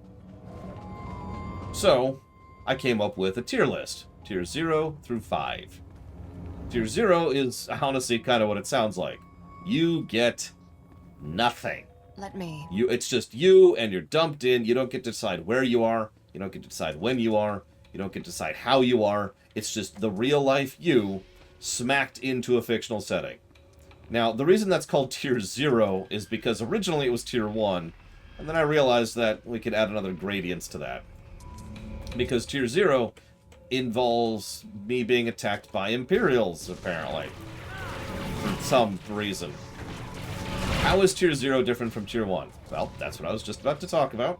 But if you want to just keep interrupting me like these Imperials are, then there's only one thing that can happen.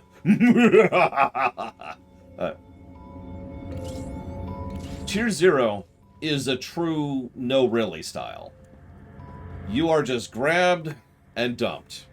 That's it. You don't get to be adapted in terms of physiology. Any viruses or bacterias that you carry with you, whatever you currently have with you, and you are vulnerable to whatever happens to be there.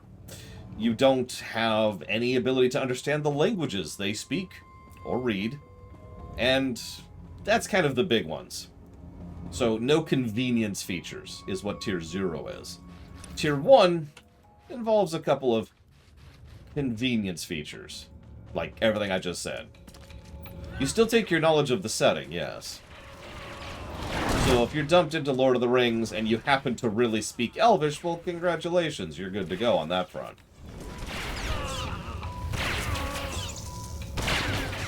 And yeah, there's some other problems with Tier 0, but the whole point of Tier 0 is it's the most realistic outcome. It's literally if you were just dumped in there, period, end of sentence. Yeah, if you're dumped on Kronos and you happen to speak Klingonese, well then, hey, congratulations. Because Klingon is a real language that you, the real-life person, can learn. Now, what tier in Star Wars is able to pilot ships and vehicles? So let me get to that and just says... To be continued. He's here. The captain's here! Ready the ships! We're getting off this sinkhole! Get us out of here, and everything you see is yours for the taking. The sooner this is done, the better. Well, look who the rat ghoul dragged in. You two know each other? Hi, Beryl. Oh, yes. From what Agent Suganti said, it was the captain's testimony that got me jailed on Terrace as a suspected antiquities thief. I should have figured as much, given the company you keep. It looks like you managed to bribe your way out before you served too much time. You're getting good at that. Yes, I'm out. Not that either of you spared me a thought once you left Terrace. I didn't want to jeopardize my mission on Terrace. Besides, I knew you'd manage to get out of it. I'm sure that was it. I'll talk with her later. Thank you for coming, Captain. The Void Wolf's been using a powerful planetary sensor station to tag any ships leaving Quesh's surface. Then his fleet homes in, and boom.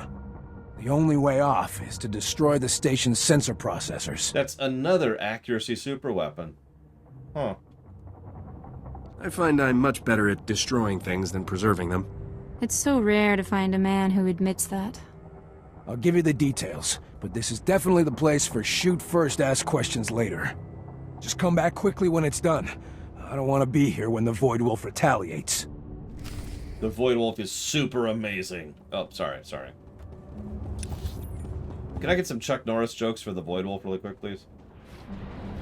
I know, right, Pancakes? You realize we're literally rich now, right? Anyways, where the hell was I? So right, Caspian asks, what tier are you able to pilot vehicles and ships? Hang on, let's just go through the tiers in order. Make it nice and easy. So Tier 0 is copy-paste, no changes. Tier 1 has some quality of life changes to make this a little bit more feasible. Tier 2 is you get to have a little bit of a selection. So, in Tier 1, you just dropped into Star Wars, and Star Wars is a very big setting. By contrast, if you have Tier 2, you could say, I would like to be on Naboo. Circa, you know, I don't know, 50 years before the Galactic Civil War. Something like that. Whoa, that's very Quesh. I'll allow it. Right, so that's Tier 2. Every tier includes all the elements of the previous tiers, by the way. Tier 3 is the most important one and the most common one people ask. Tier 3 is when you can be acclimated to the setting.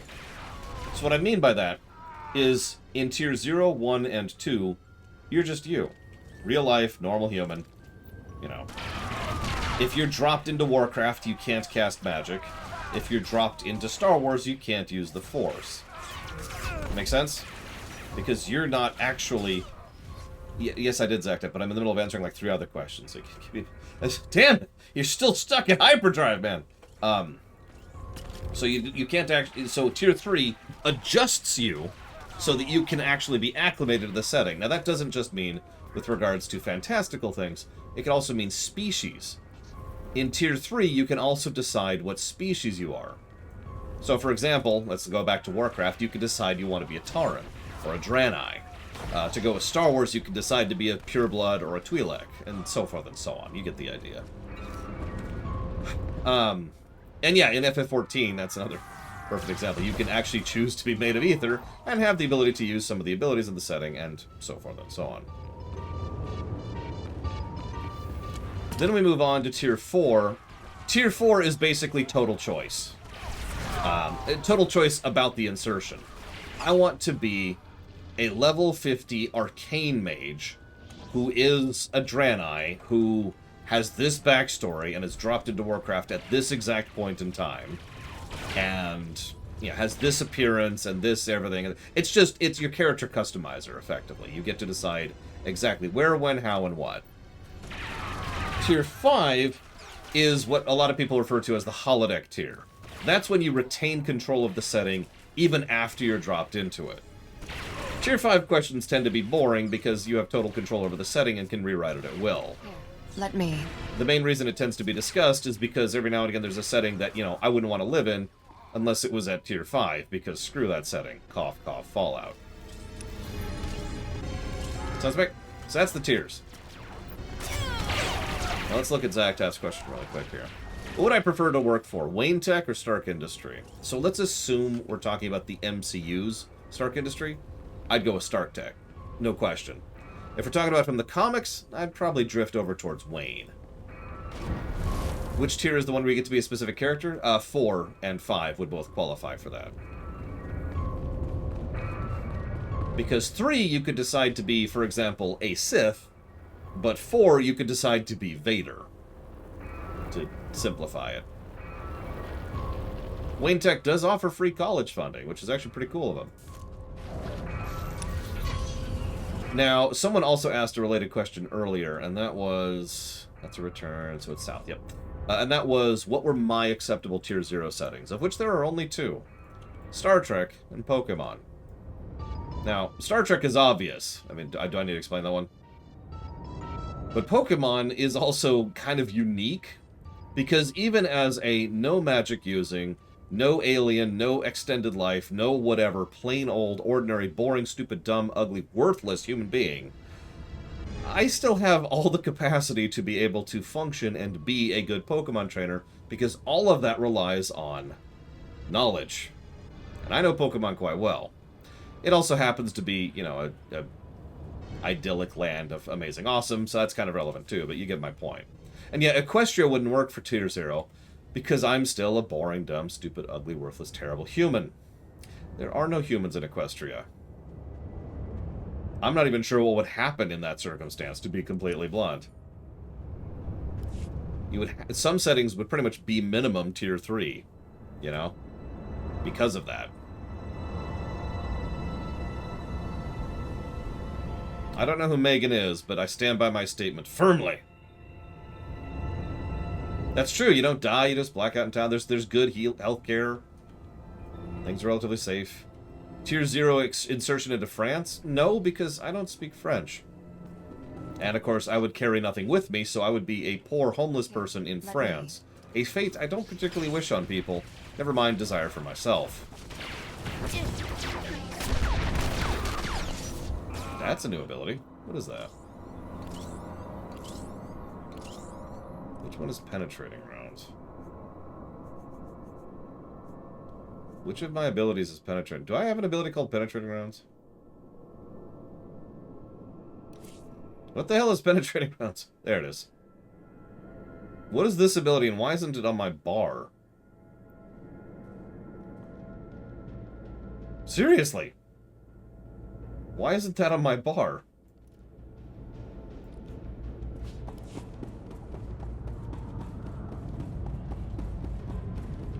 No, it's inactive. It replaced Speed Shot, which I don't see.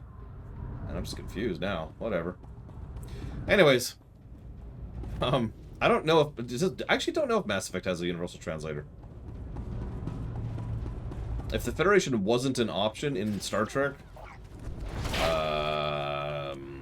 well,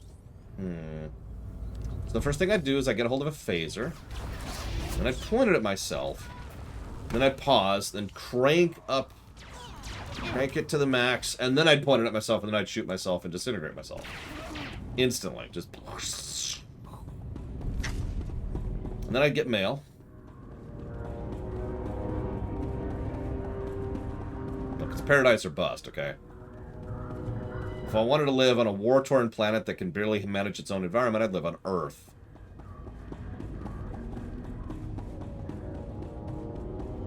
Station is working as planned, Grand Admiral. Not a single ship has gotten past us since the sensors went fully operational. Not a single ship, huh? So it's just the things right under your nose that you're blind to? Sir, I assure you everything is under control. I have my best men guarding... Had? What are you doing here? I thought you were on the leash of that shrew senator. So this is the Void Wolf. The Void Wolf, I presume? Don't presume. And don't imagine that discovering the stolen fortune of some wheezing old gangster with his own daughter's aid prepares you to take me on. Okay, this is getting creepy. Do you have my picture on your wall? Go home, Captain. Make your jokes. Revel in your ignorance. Play the good dog and heel when your masters tell you. You're not ready to run with the wolves. I will bring you his head, sir. Him and everyone he came with. I will not fail you. Narrator. He failed him.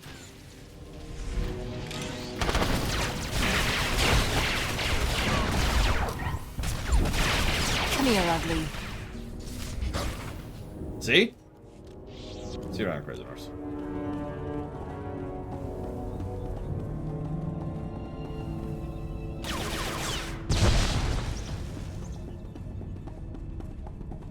Oh, God, that disoriented me. Because I wasn't actually looking at the screen when you did that. So I glanced over to look at chat for a second. Acceptable tier 3 settings? Ooh. Oh. So if I have to limit myself to 3 tier 3 settings, that's actually harder than it sounds. Let's go ahead and just mention Warcraft. It's my favorite setting.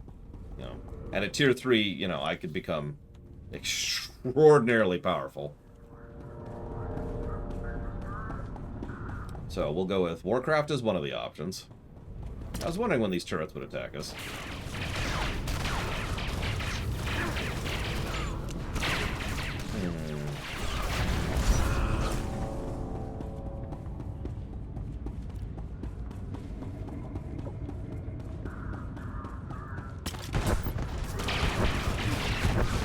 Correct, Blade Jamal, correct. You could give in to the dark side as much as you wanted to.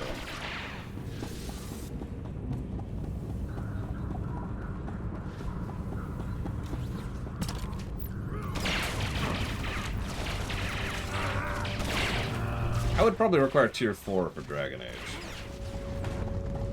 I'm still doing... Let me come back to that. Let me circle back to that question act. So, hang on, I got another question here. Narset asks, have you ever read or watched The Expanse? Yes and no, respectively. I am quite familiar with The Expanse. It's one of the reasons I'm not looking forward to the show. I don't mean that as a negative thing. It's a fantastic series. But all I'm going to say is proto-molecule and end that sentence there. Really not a fan of where that went. Let's see here. Would tier 0 to 2 be able to learn magic in D&D or the Elder Scrolls? No, again. So, this could be debated in several settings case, you know, where magic is something you could learn as a skill. But the problem is, you are not a species of that setting. You're not even an entity of that setting. You are so alien and foreign to it that the argument canon has been leveled, that unless you are tier 3 and acclimated, it's the whole point of tier 3, you cannot learn innate or magical abilities from that setting. Make sense? I mean, think about it this way. What is a human in Warcraft? You know, what actually is a human? What is a human in Elder Scrolls, for that matter? So, in both cases, it's just a nope. It's not happening. Here, let me... Hypothetically, yes, Loner. Although, since that just banished you back here, well, that kind of Secured sucked. our mine. The Empire will think twice before striking our workers again. Exactly, Casual. Fantastic. We mustn't lose the trap of Quesh venom to the Empire. Wouldn't you agree, Major? Of course. Granted, the Imperial base won't likely be vulnerable again, but at least we have the miners on our side. Kuchuso yomati. Chitoya nampki noya. Joskanoi. Well, I can't wait to eat the huts. Paguta palko. Chopting wampa. Mighty Brogo will wish to know you are here. I'll bring him at once. Please excuse me. When our own attempts to process the Quesh venom failed, we were forced to find outside assistance. Be careful what you say to Broga.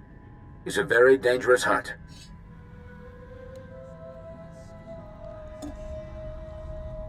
I'll be a model of tact and diplomacy.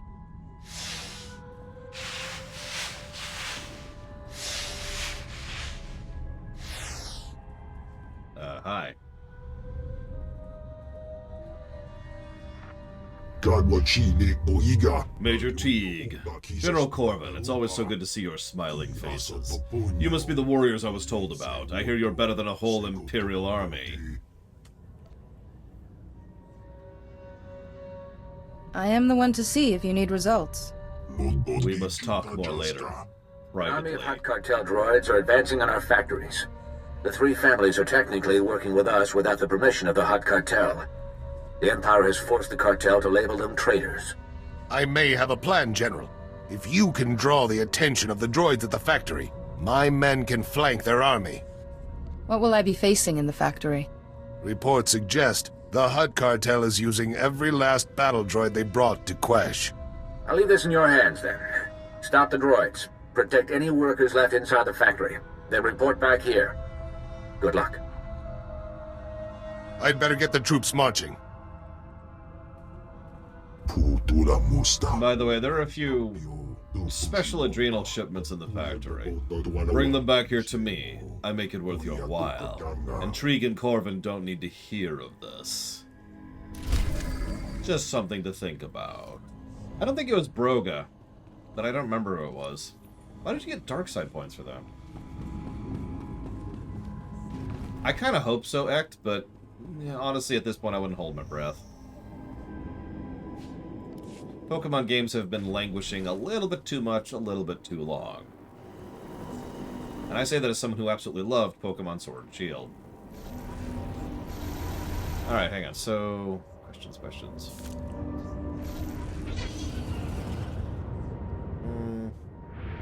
Oh, right. I had a question for you, Latario, if you don't mind. Yesterday, you mentioned that you weren't aware we were streaming yesterday. May I ask why? You said you didn't see it on the schedule. To which I find that rather confusing. So I'd like you to clarify, if you don't mind, so I can fix whatever's wrong, wherever it is. Let's see here. What if I was Tier 0 in a Fallout? What do I do? To be completely honest, if I was Tier 0 in Fallout, I'd probably die within minutes or hours from radiation poisoning. Like, I don't think I'd even get a choice.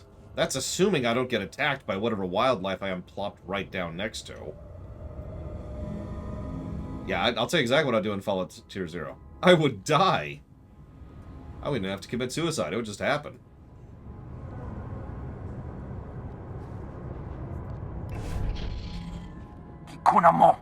How'd you get there? Who are you? Boring conversation, guys. Well, you're with the Republic, right? Sure, you're one of them freelancers that's been helping us out. Lieutenant Marek, you can't be sneaking up on me like that. You nearly gave me a heart attack. I just walked over here in a normal way. Normal? Nobody's normal here. Here's a little funny, you know, but that's not why I'm nervous. I've been watching those buildings in the distance. Republic factories. Imperial droids attacked them. Now they're up on the roof. They're up to something. Can't be good. Sent my boys to investigate. They didn't make it. You're about to see a real live hero in action. Oh my god. Go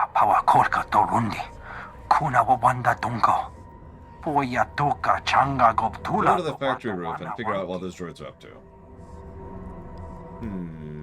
I think I know what might be screwed up then, Blade Chapel. Give me a second. See if I can fix that. You're gonna live. First thing that happens, Space Cadet, is I am super happy about finally living someplace that isn't a dust ball of unmitigated horrible death. Second thing that happens is I try to find someone to help me since I'm a poor, helpless, homeless person who needs assistance, and because I am on Earth, they will help me. The next thing that happens is I get all the medical help I need to fix all the issues I have, of which there are many. The third thing that happens is I start using my own private holodeck to generate my own stories and games, and I basically live a long and happy, successful life. Every night I cry myself to sleep because I have lost my family, but at least I've got something going for me. I eventually commit suicide. The end. Let's see here.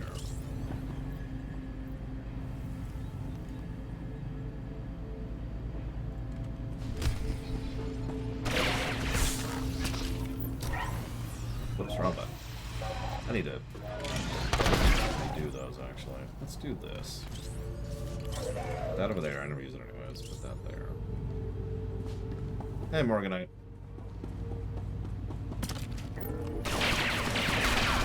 You're probably thinking, hold on, Lore, if you're going to kill yourself, why not just kill yourself immediately? Well, that's actually obvious. I was waiting to see if they would show up too.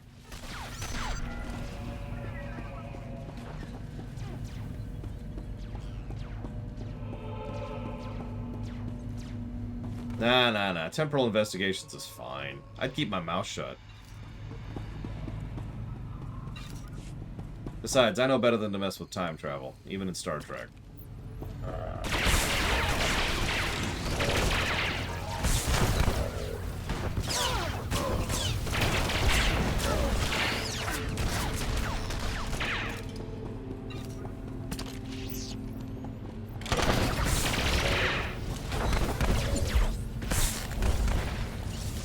No, I think I know what happened.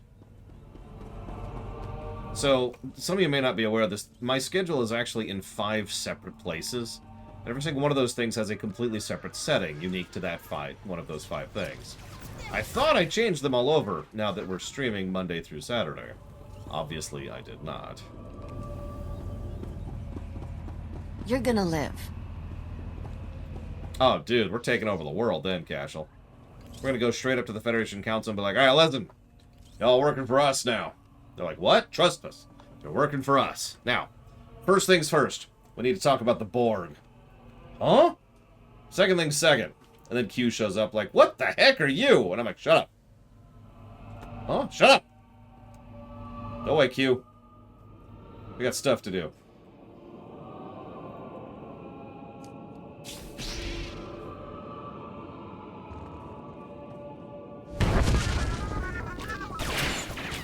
And then I Q-snap Q. Because I can. I can Q-snap anyone. Anyways, so hang on. Looking at my questions. I think I'm caught up other than X's question. Oh yeah, Evo asks a very valid question. What about a setting where everyone is an animal and magic doesn't exist, so you're in tier 0 or 1 or 2? That's a very good question. The most likely thing that will happen is you will die immediately from being incapable of handling the oxygen, bacteria, and other food of that setting. After all, you're a person, and they're an animal. So if you end up in, random example, I don't know, Zootopia, or, you know, Tarzan, well, then you're screwed. That's okay, though, because death can exist. What if it's Earth with no humans? I feel like I literally just answered that, so let's try this again. So you show up on Earth with no humans, and whatever new bacteria has devolved on this planet that never involved people will probably kill you immediately. Even if that doesn't kill you immediately, you're still a human being stranded on a planet that has no other sentient sapient life that you can actually interact with.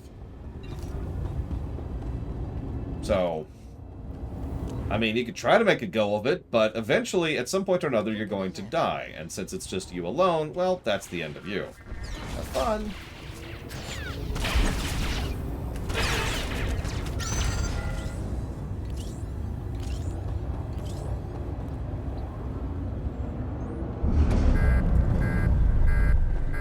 Actually, that is true, Blade Traval. I more meant just general bacteria.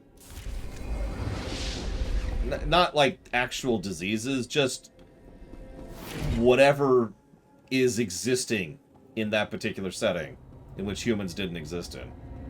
What if the animals are sentient? That's nice. I don't speak animalese. Oh, fungus, that'd be even worse. I need to kill a droid. Are you a droid? You're a droid. Because you're a droid, and I'm annoyed. Yeah, what? Actually, you know what? That's a good point. You get a cut, a little bit of dirt gets in that cut, and you're dead.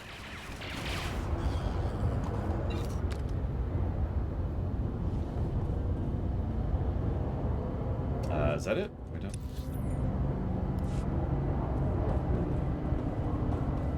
No, I mean, she told me. She told me the joke was funny, Cashel. Yeah, no, the Animal Planet would be death. It might not be immediate, but it would be death. Pretty much guaranteed. So, I like to think that it wouldn't act. Because that is still a planet with humans who speak languages, and English probably exists in the Pokemon universe. It might be like an immediate problem if you end up in a non-English speaking place. You know, in the same way that it would be a problem if you ended up in a non-English speaking place on Earth. But other than that, no. Hang on, Lothario. So let me clear up the queue a little bit here. I've still got X question. I don't know if I answered this, but Lothario asks, what tier would be acceptable in Dragon Age? Bare minimum tier 3. Bare minimum. I would prefer tier 4, honestly. Dragon Age is not a very fun setting to live in. Let me. Because, you know. Duh.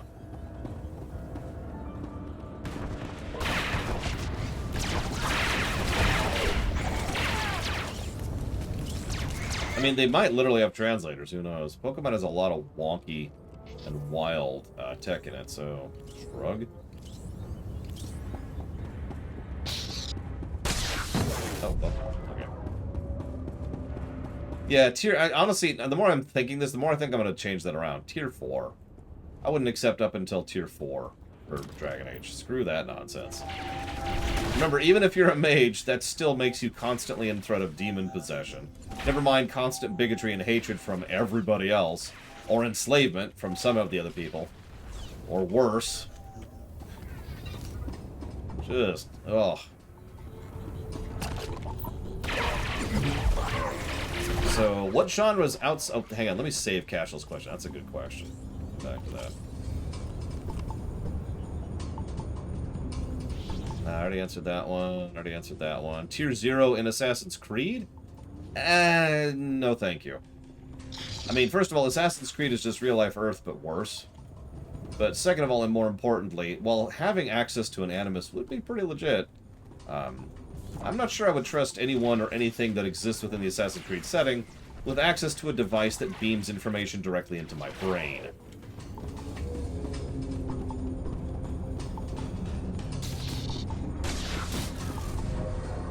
I mean, it doesn't matter. It's Assassin's Creed's a setting, so...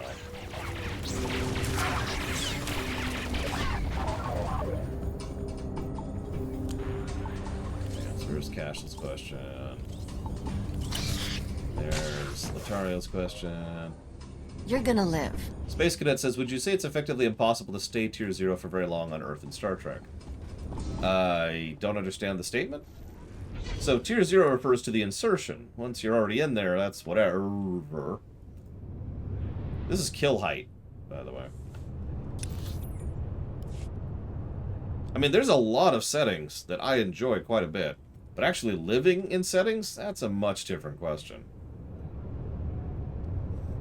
That's true, Lotario, but at that point, well, that's just real-life Earth, isn't it? Except we don't get to play Assassin's Creed. So it's demonstrably worse. Let's see here. Blade Terval says, which FF would I want to be inserted into in Tier 3? Let me come back to that one, too.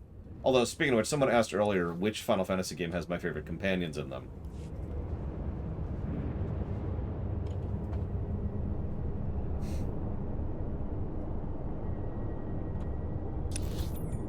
Yes, my favorite Final Fantasy game with companions is The Witcher. No. Let me think about that for a second. I took care of those droids. They were planting explosives on the roof. I knew it! Imps were gonna blow up the Scaff factory. Appreciate you taking care of this. Kinda makes the sacrifice my boys made seem like it mattered, you know? No, they're just dead. They're dead for nothing. Here, let me. Honestly, I'm actually torn between 14 and 6. I know 6 is kind of cheating, but it's... I mean... What do you want from me?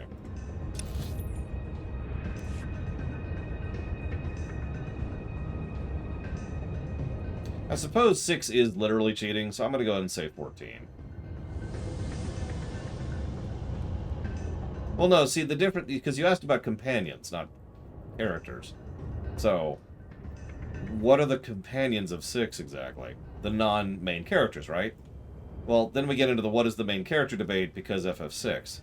By contrast, in something like FF7 or 8, it's very clear that Cloud and Squall are the main characters, so everyone else would qualify as a companion. Same in FF14. The Warrior of Light's the main character, everyone else is a companion. But who the hell are the companions of FF6? So I think I'll default to 14, just to make that simple.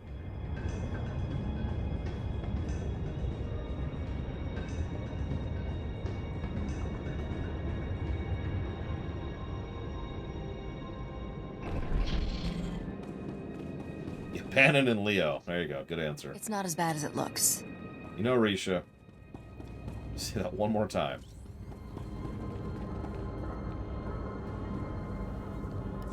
Nice work in the factory. My men are routing the rest of the droid army as we speak. You found the missing equipment I mentioned. I've got some credits for you. General Corvan and Major Trieg would probably be very interested in these, don't you agree, Broga? What's this?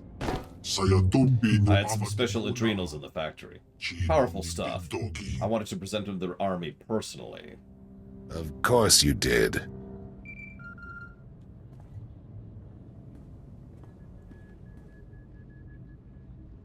Good of you to join us.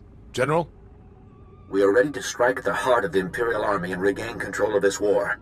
Our target is Imperial Moff Drayson, commander of Imperial operations on Quesh. Let me handle that for you. We remain ever in your debt. Moff Drayson is holed up in a heavily fortified palace. Your strike team must get inside, get to Drayson, and bring him back.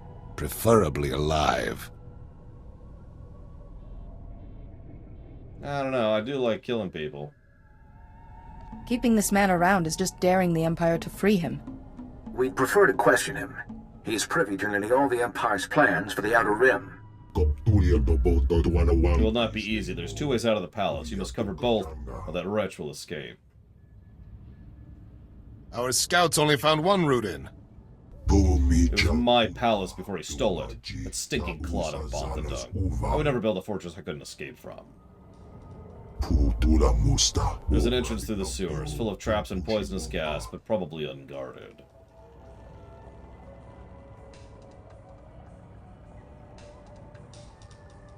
Oh.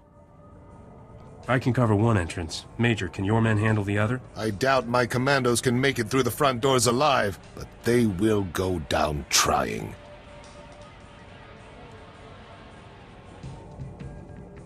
I have a better chance of making it through the doors than your men. That's very noble of you.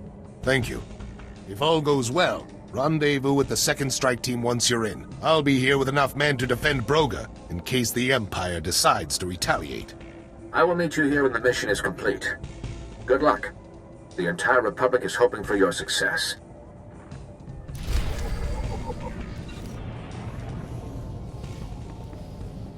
So, Ect asked earlier, what are your top 3 favorite Tier 3 settings? So you're acclimated to the setting, you know, you can just kind of decide where you end up a little bit and how you end up and all that fun stuff.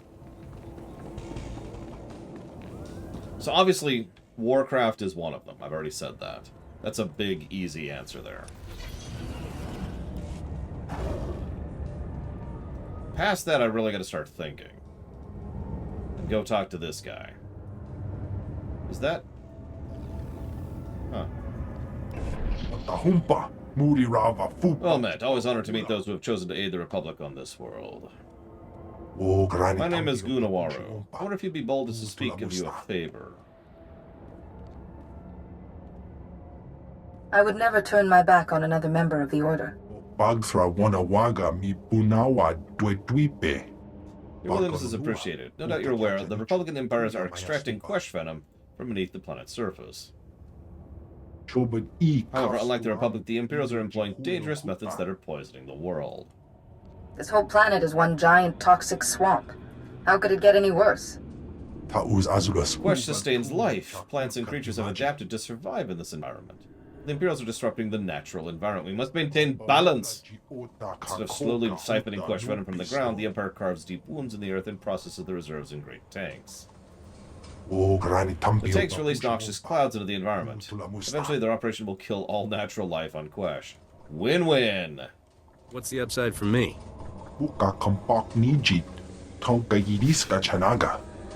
Amongst my culture, such a brazenly mercenary attitude is rare, but I'll pay you if necessary. Use these explosives to destroy the tanks. Let's equip their production capabilities. Be careful. Detonating the explosives will cause clouds of explosives and toxins and cats and dogs living together. It'll be terrible. It'll be terrible. You gotta watch yourself. You're gonna live.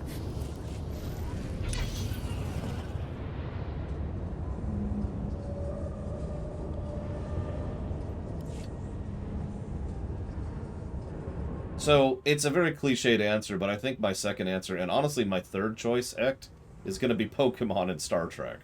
I know. Those are my acceptable answers for Tier 0, but in Tier 3, ignoring the fact that I make myself a long-lived species who, you know, can be living on Earth in paradise forever, on Star Trek, there's also Pokemon, where I can live out whatever particular lifestyle I want to there as well. Like, you get my point, right? Even with Tier 3, I think I'd still probably go with those two. And then Warcraft.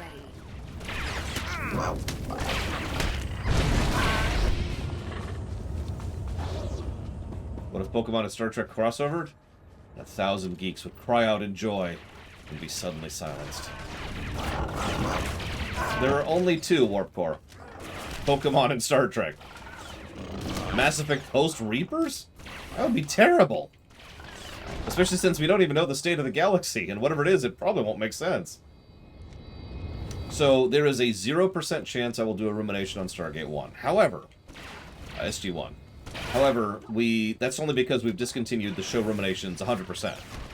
We have completely replaced the ruminations with the streaminations.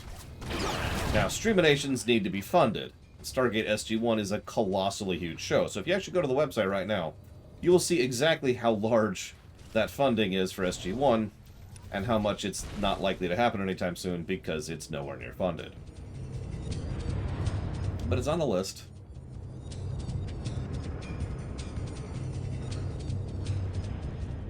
Yeah, Reapers just ruin everything, honestly. Thoughts on the Stargate film? It's not as good as Independence Day, even though it's functionally the same type of film. Oh yeah, Stargate SG-1 would take literal years to go through. And that's ignoring the fact that we literally already have shows in the queue. Which tier would be Yu-Gi-Oh? 5. And then I would immediately leave it. It's tier 5, after all.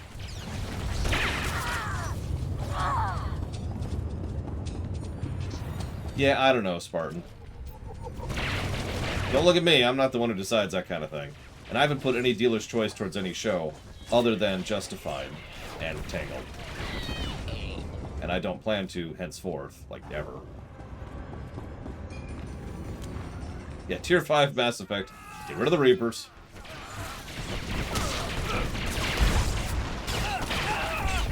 Let's see here. So, Casual asked another good question. What other games outside of an MMO or an RTS would you like to see the Warcraft brand branch out as? So the most obvious and easiest answer for that is a 4X game. My biggest desire out of the Warcraft setting is a 4X game, especially a really good 4X game. I would also accept a grand strategy game for what is effectively the same reason. After that, I'd have to think about it, so I open the question to the floor. You can make a Warcraft game that's good, of any genre you want, within reason. What do you pick?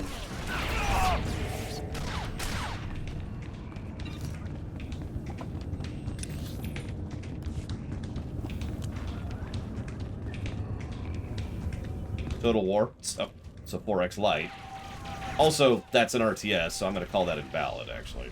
So, invalidated. Telltale style. Yeah, I can see that. You're gonna live. Yeah, I wouldn't do Crusader Kings, but I can see a couple other things. Hi? You made it. We thought the media was kidding when he told us you were taking the front by yourselves. There's bound to be trouble up ahead. I'll take point. Let's go find Moff Drayson. You heard the order, men. Move out. Right, follow this privateer to your death.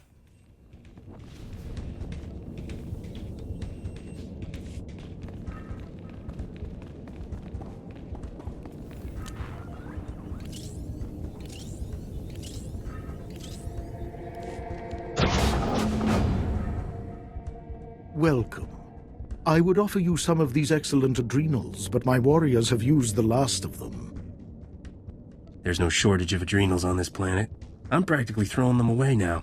I hope you realize what an honor you have been given today. You will play a pivotal role in galactic history. Your deaths will be the final outrage that forces the Republic's hand. And now I think it is time to conclude this. I agree.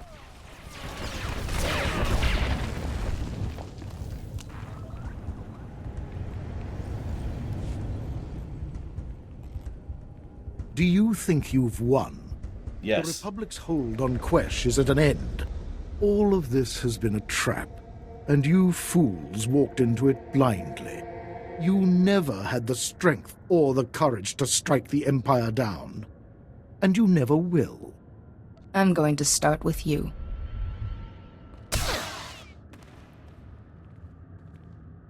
Good riddance. That Imperial scum got what was coming to him. You should go on ahead. General Corvan will meet you at the war camp to hear your report in person. There. I've just fixed the other schedule. I figured out why. I knew as soon as you said you weren't scheduled to stream. It's because there's actually a Twitch streaming schedule, which is separate from the Twitch streaming schedule. And if that sounds confusing, well, welcome to my world. I don't even know that the other streaming schedule even existed until my friend Pax pointed it out to me. But it's been adjusted, and it is now in up to date with the new schedule. So, as the Moff Barris is kind of assured that the war is happening. And by Moff Barris, I mean Darth Barris, sorry.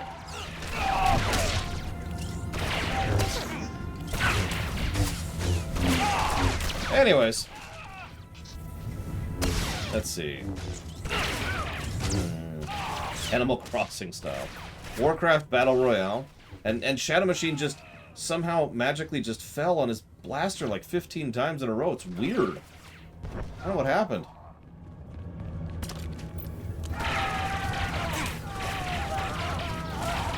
And Elder Scrolls games, that's an RPG. I'm surprised nobody else said that. Most of the time when I ask what kind of game do you want in Warcraft, everyone says an RPG. XCOM would be my second pick. You're gonna live. Then again, I think every franchise, like ever, could use a good XCOM style game in it, so that's whatever.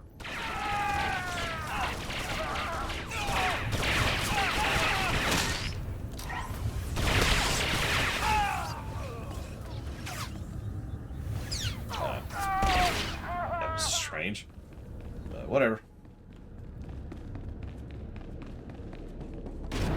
Run and immediately get dismounted. Here, let me.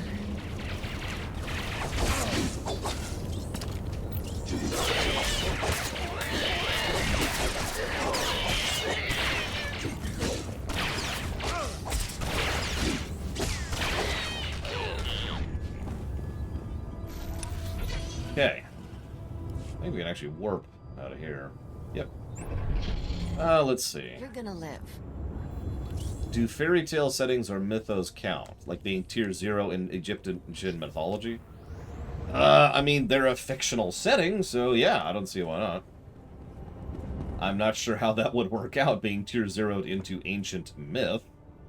Probably not as well as you'd like. The tanks are destroyed. It'll take many moons for the Empire's venom processing operations to recover. Hopefully by then we'll have driven them off. Thank you for all you've done.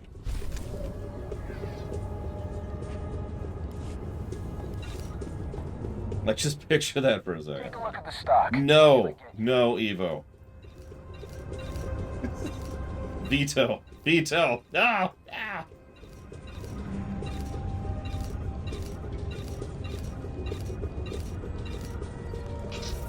Appreciate your business.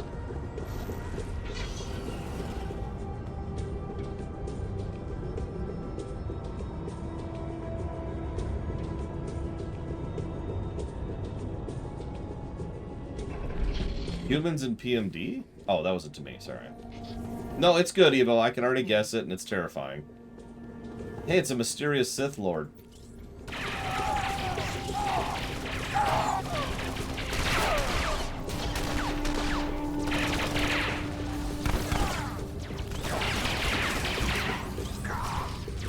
And he's dead. Ooh, that guy was sure mysterious. You okay there, buddy? And you're dead. I don't know what they would have done if you hadn't intervened. I do.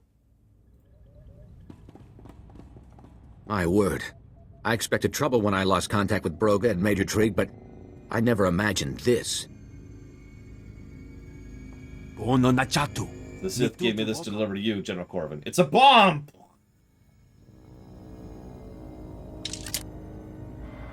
Greetings, General. Lord Magnus, I suppose it was only a matter of time before the Sith became involved in this war. You must be the riffraff I've heard so much about. Is this really the best? I love that hat. Corvan? You'll have my deepest condolences. Love that hat. It's so terrible. Do I look sad? Try again, buddy. It is with great sorrow that I must inform you of the defection of your valued servant and war hero, Major Trigg. You are standing in the midst of his handiwork. He killed his own soldiers to deliver Broga to me. What have you done with my master? Is with me in your former venom mine. Another gift from Major Trigg. I'm sure you aren't giving us this information for our benefit. I am issuing an invitation. Would you like these things back? Come to the mine and take them. My door is always open. This is my fault. I should have seen it coming. You think that Sith was telling the truth? Trigg could be a prisoner too. That would make the situation no less dire. As it stands, Quesh is lost. There's little time to regain control before Republic Command orders us off the planet. We must stop Lord Magnus. And if the Major's turned against us, bring him to justice. I won't let you down. All our hopes rest on you now. Find Lord Magnus and Major Trigg.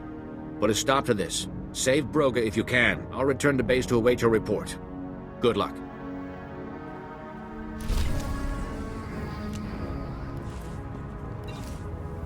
God, I just turned in that personal thing. Jeez Louise. Hey, that's a bunch of armor upgrades, which I will take. Thank you. Very much. What is that? There we go.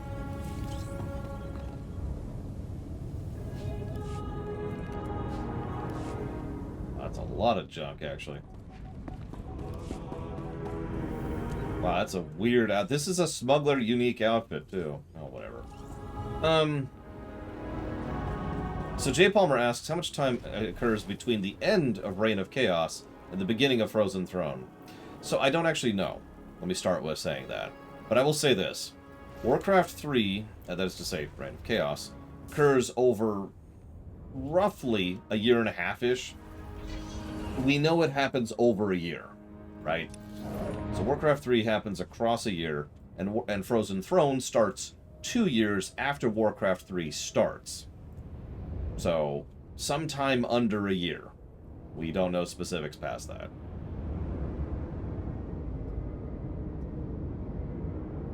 Because, listen, having exact timelines is just work and effort, and who cares, honestly? That would involve actually doing things.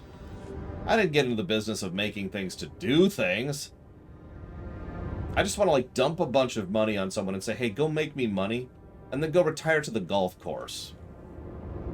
And my yacht, which has a golf course on it. Can I do that? Is that a thing we can do? Secretly, I'm actually streaming from my yacht. God, that would be so stupid. And wasteful on literally every level. Just, God.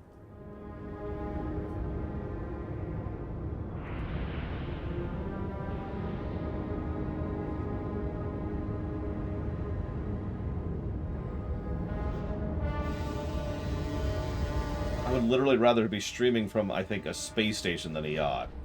Although I guess that's kind of true in general. So, grain of salt on that one. Uh-oh.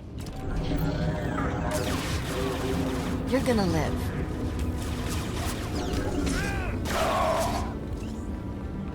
I agree, Act, absolutely. I think we've actually already talked about that before. We talked about that during the PMD thing. There's no really good reason for you to be an ex-human in PMD. Not that I saw. Now, maybe one of the games do something with that, I don't know. But not that I saw. My yacht is not only an aircraft carrier, it's actually an aerial aircraft carrier. It hovers. You know, like the shield one.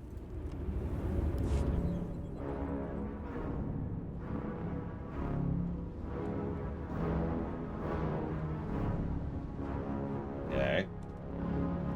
Sure. I'm sure I'll find a use for these.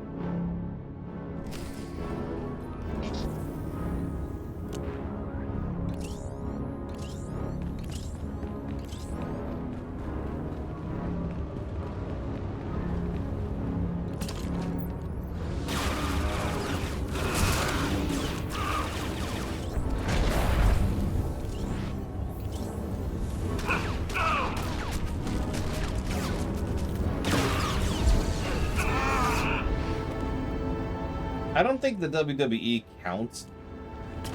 I mean, I get what you're going with on that, but that's like specifically asking me, you know, can you tier 0 yourself into a stage play? Not the story the stage play is telling, the stage play itself. To which I say, yeah, you can just walk up on stage and, you know, get arrested by security, and that'll probably suck.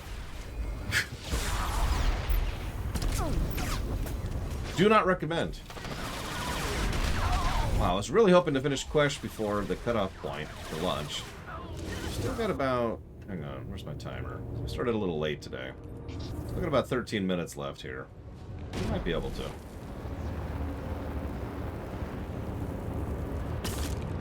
Go away. Go away. Remember, this is Quesh without a bonus chain. That's the really funny thing to me.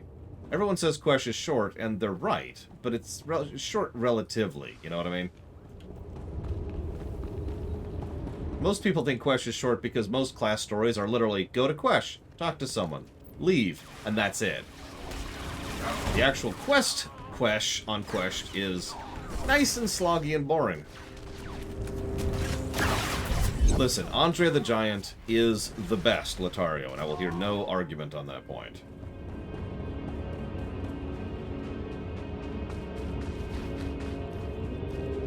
It feels longer because it has a lot of the other... So, Quesh kind of has the opposite problem that a lot of the planets previous to now has, and also the same problem that all the planets up till now has. Big swaths of boring terrain with nothing to do in them other than travel from point A to point B, but it also has tightly compacted areas with tons and tons of enemies that take too long to kill. So, it's kind of the worst of both worlds, and I'm not saying that to be joking.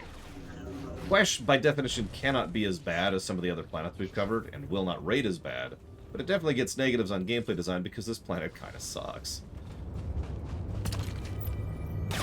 Honestly, the reason I keep forgetting this place even exists is I think I've only done the primary quests here twice.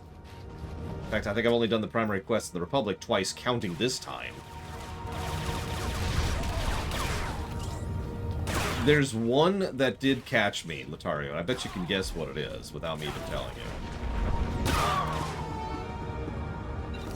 you. It's the obvious choice, I'll tell you that. Here, let me.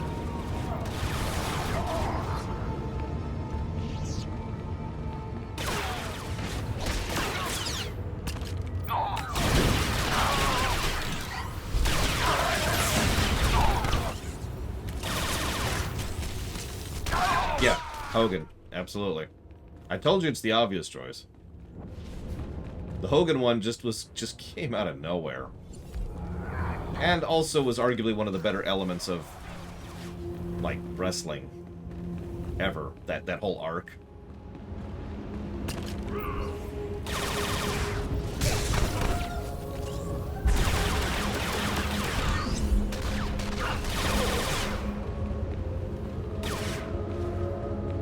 When did Savage go heal? Stop, stop. I told you everything I know.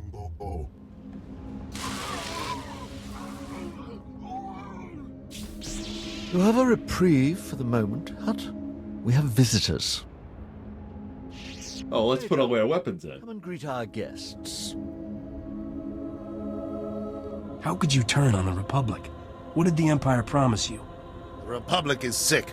Indecisive half-wits like Corvin make general while men of action get passed by. Despite all my seriously a talent and career years of thing? service, I'd have died a major in the Republic. The Empire will give me a fleet. This really is a career thing. The Empire isn't exactly a shining example of equality. They'll never give real power to a Zabrak. It's true. You were exceedingly foolish to believe anything I promised you. Ah! What? Ah! That was pure Quesh venom. Kill them and you get the antidote. Fail me, and you die. I like him. He's probably the best Sith we've encountered so far. Let's finish this. Despite his, helmet. Anyways, they're both SIGs, not elites, so, y'all are dead.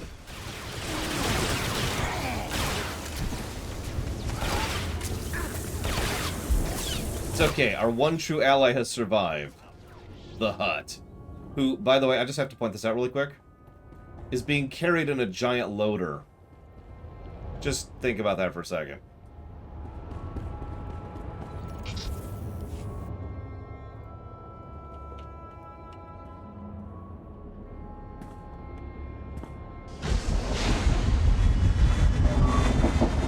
Not much time left.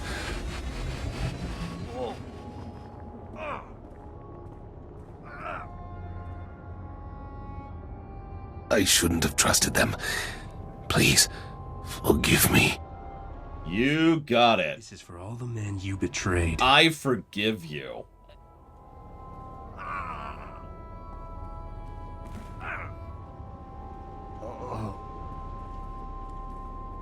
I like it. You're my kind of people. You saved my life, and for this the three families are in your debt.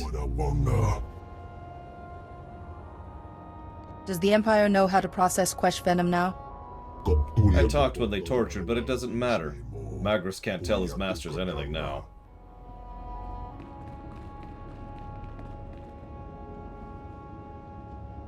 Howdy. I will call the general and reassure him. You should head back at once. Go back to your base. Corvin will want to thank you himself. Yeah, we have a Hutt who is a member of the three families who owes us a favor. Not exactly a small thing. That's pretty nice. Will probably never come up again, but still, nice to think about.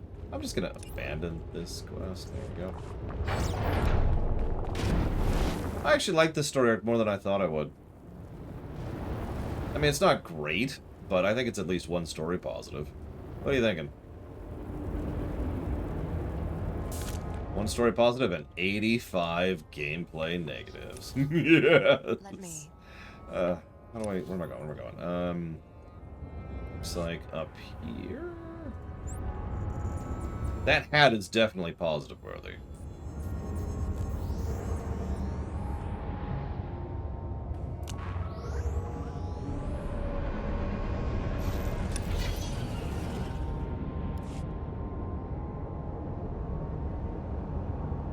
Ah, camera.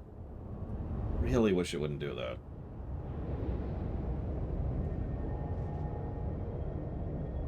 We haven't been full for quite a while, Giga. We're also about to stop for lunch. But I was happy to have you once we come back. Because then we get to do Hoth. You want to do Hoth with us? Join us, Giga Pudding! Let us bury Hoth in pudding! Frozen pudding, even. Which sounds terrible, actually. Hey, Dakota, you still there? I have a specific question I think you can help me on. Actually, frozen pudding tastes kind of blah to me. So, you've played a lot more PlanetSide 2 than I have. Do you think an FPS MMO can really work? Because I've played several FPS MMOs, and in my opinion, none of them have ever really worked. But I've never really gotten into PlanetSide 2. So that's kind of the exception, the gap in my knowledge there. God damn it, game. Don't dismount me and you'll live. Don't dismount me and you'll live.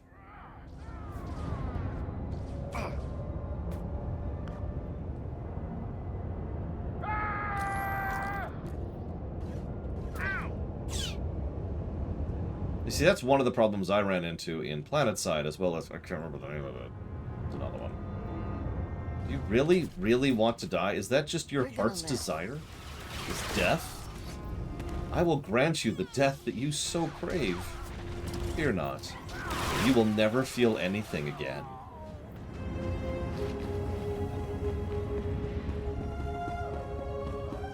Yeah, I feel like a true FPS MMO would require a different structure than PlanetSide, which is, you know, a live map. Like PlanetSide reminds me of the old Counter-Strike maps that never went down. You know what I mean? Or the old Team Fortress maps that never went down. It stays up, right? The match doesn't end. It's just you claim the territory, and then they claim the territory, and you claim the territory, and that's it. And I feel like that's, you know. I've sent my first ship out undetected. Looks like you really took their system down. Doesn't surprise me. Not after Terrace. He's better than he looks. I guess I owe you then, Captain. What can we do for you, once we've delivered these medicines to Skostel, that is? You keep supporting the Republic, and you don't owe me anything. Is that why you turned me in? Patriotism? When you see what the Empire does, it takes a hard not to turn patriot. But it doesn't feel right to let you leave empty-handed. Call this my way of saying thanks. And I'll make sure your good deeds make it into the name you're building for yourself. Good day, Captain. That's actually another analogy. It feels like a battlefield map that just keeps going. Thanks, but don't expect me to trust you. You're welcome. Don't expect me to save your life. Ever again. Alright, so. I would like to do the FPs after the break, but... So, we already talked about this. Dungeons are kind of up to other players' availability. So we're going to slot them in whenever we are available, if that makes sense. So if we have 4 people ready to go after the lunch break, yeah, let's do the Revan stuff. If we don't, we'll get it done some other time. So, Letario asks, favorite comic book storylines. So... So almost all of my favorite comic book storylines are Elseworlds. And I've talked about that extensively, so forgive me for not going in depth into it. But I did like Age of Apocalypse over on the Marvelverse. I did like the... oh god. All-Star Superman. That's a good one. And... I said I'm not going into it, Baron.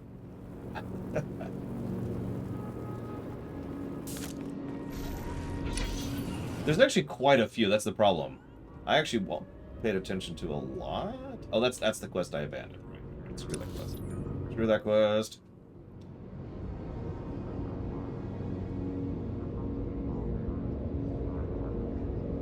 There's another Superman comic I can't think of the name of. It's not All-Star, it's the other Elseworlds Superman one. I know, there's like 50, but Kingdom Come, thank you. Kingdom Come. That's the big one. By the way, I'm glad you like The Witcher 3, not a lore run, Tiny Hippo. Believe it or not, that was a really stressful run, but it was a really good one. I was rather pleased with it. Red Sun is good. I can also recommend that. Hi, Mr. Red. This actually isn't Belsavis. This is Quesh, the drug planet. Here, I have the parts you need. Nice job. We'll have the drill up and running in no time. Those imps are in for a nasty surprise. And that's it. Okay. Now, is that it? Yep. Okay, so now we just talk to the general. Then we should be done with Quesh.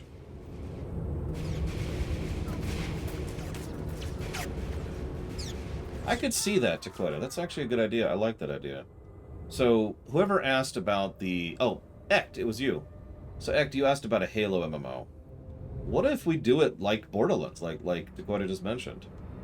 Except instead of being 4-player co-op, it's, you know, 4-player grouping, and it's an MMO. Like, we've already got the quest design is already kind of leaning in that direction, right? You're gonna live. What? Huh? That is the second time on Quesh that I have been just dismounted. Out of nowhere. For no reason. Whatever. I received word from Broga. You kept our operation safe and eliminated the Empire's masterminds. Major Trieg's death, unfortunate as it may be, brings justice to all the good men he betrayed. The Republic Army owes you a debt of gratitude.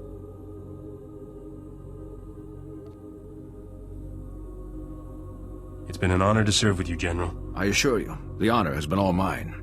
It will take time to find and stamp out the remaining Imperial forces. As long as we remain here, you will be honored and welcomed.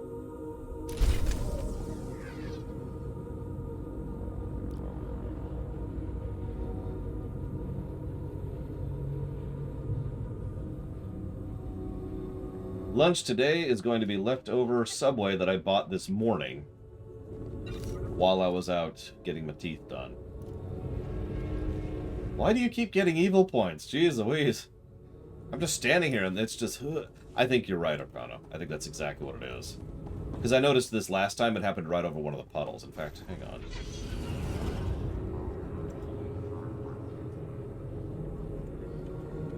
Of course, now it doesn't want to. Well, that's acceptable, because my next step is to go to Hoth. Let me go and update the HUD, although I don't think many updates have happened. Let me also update the review while we're on the subject.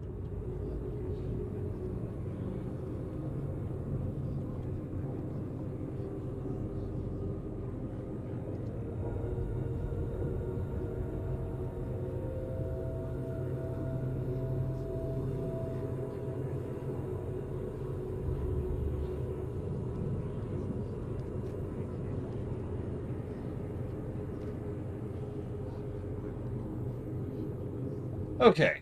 Oh. But yeah, I think... I'm double checking it here. So we've got 11 pluses to story. Yep, and then we've got 3 negatives, 1 plus to gameplay, and 6 negatives to gameplay. Okay, we're down a little bit. There we go. Tell you one thing, Smuggler is looking much better than Trooper. I'll see y'all after the break.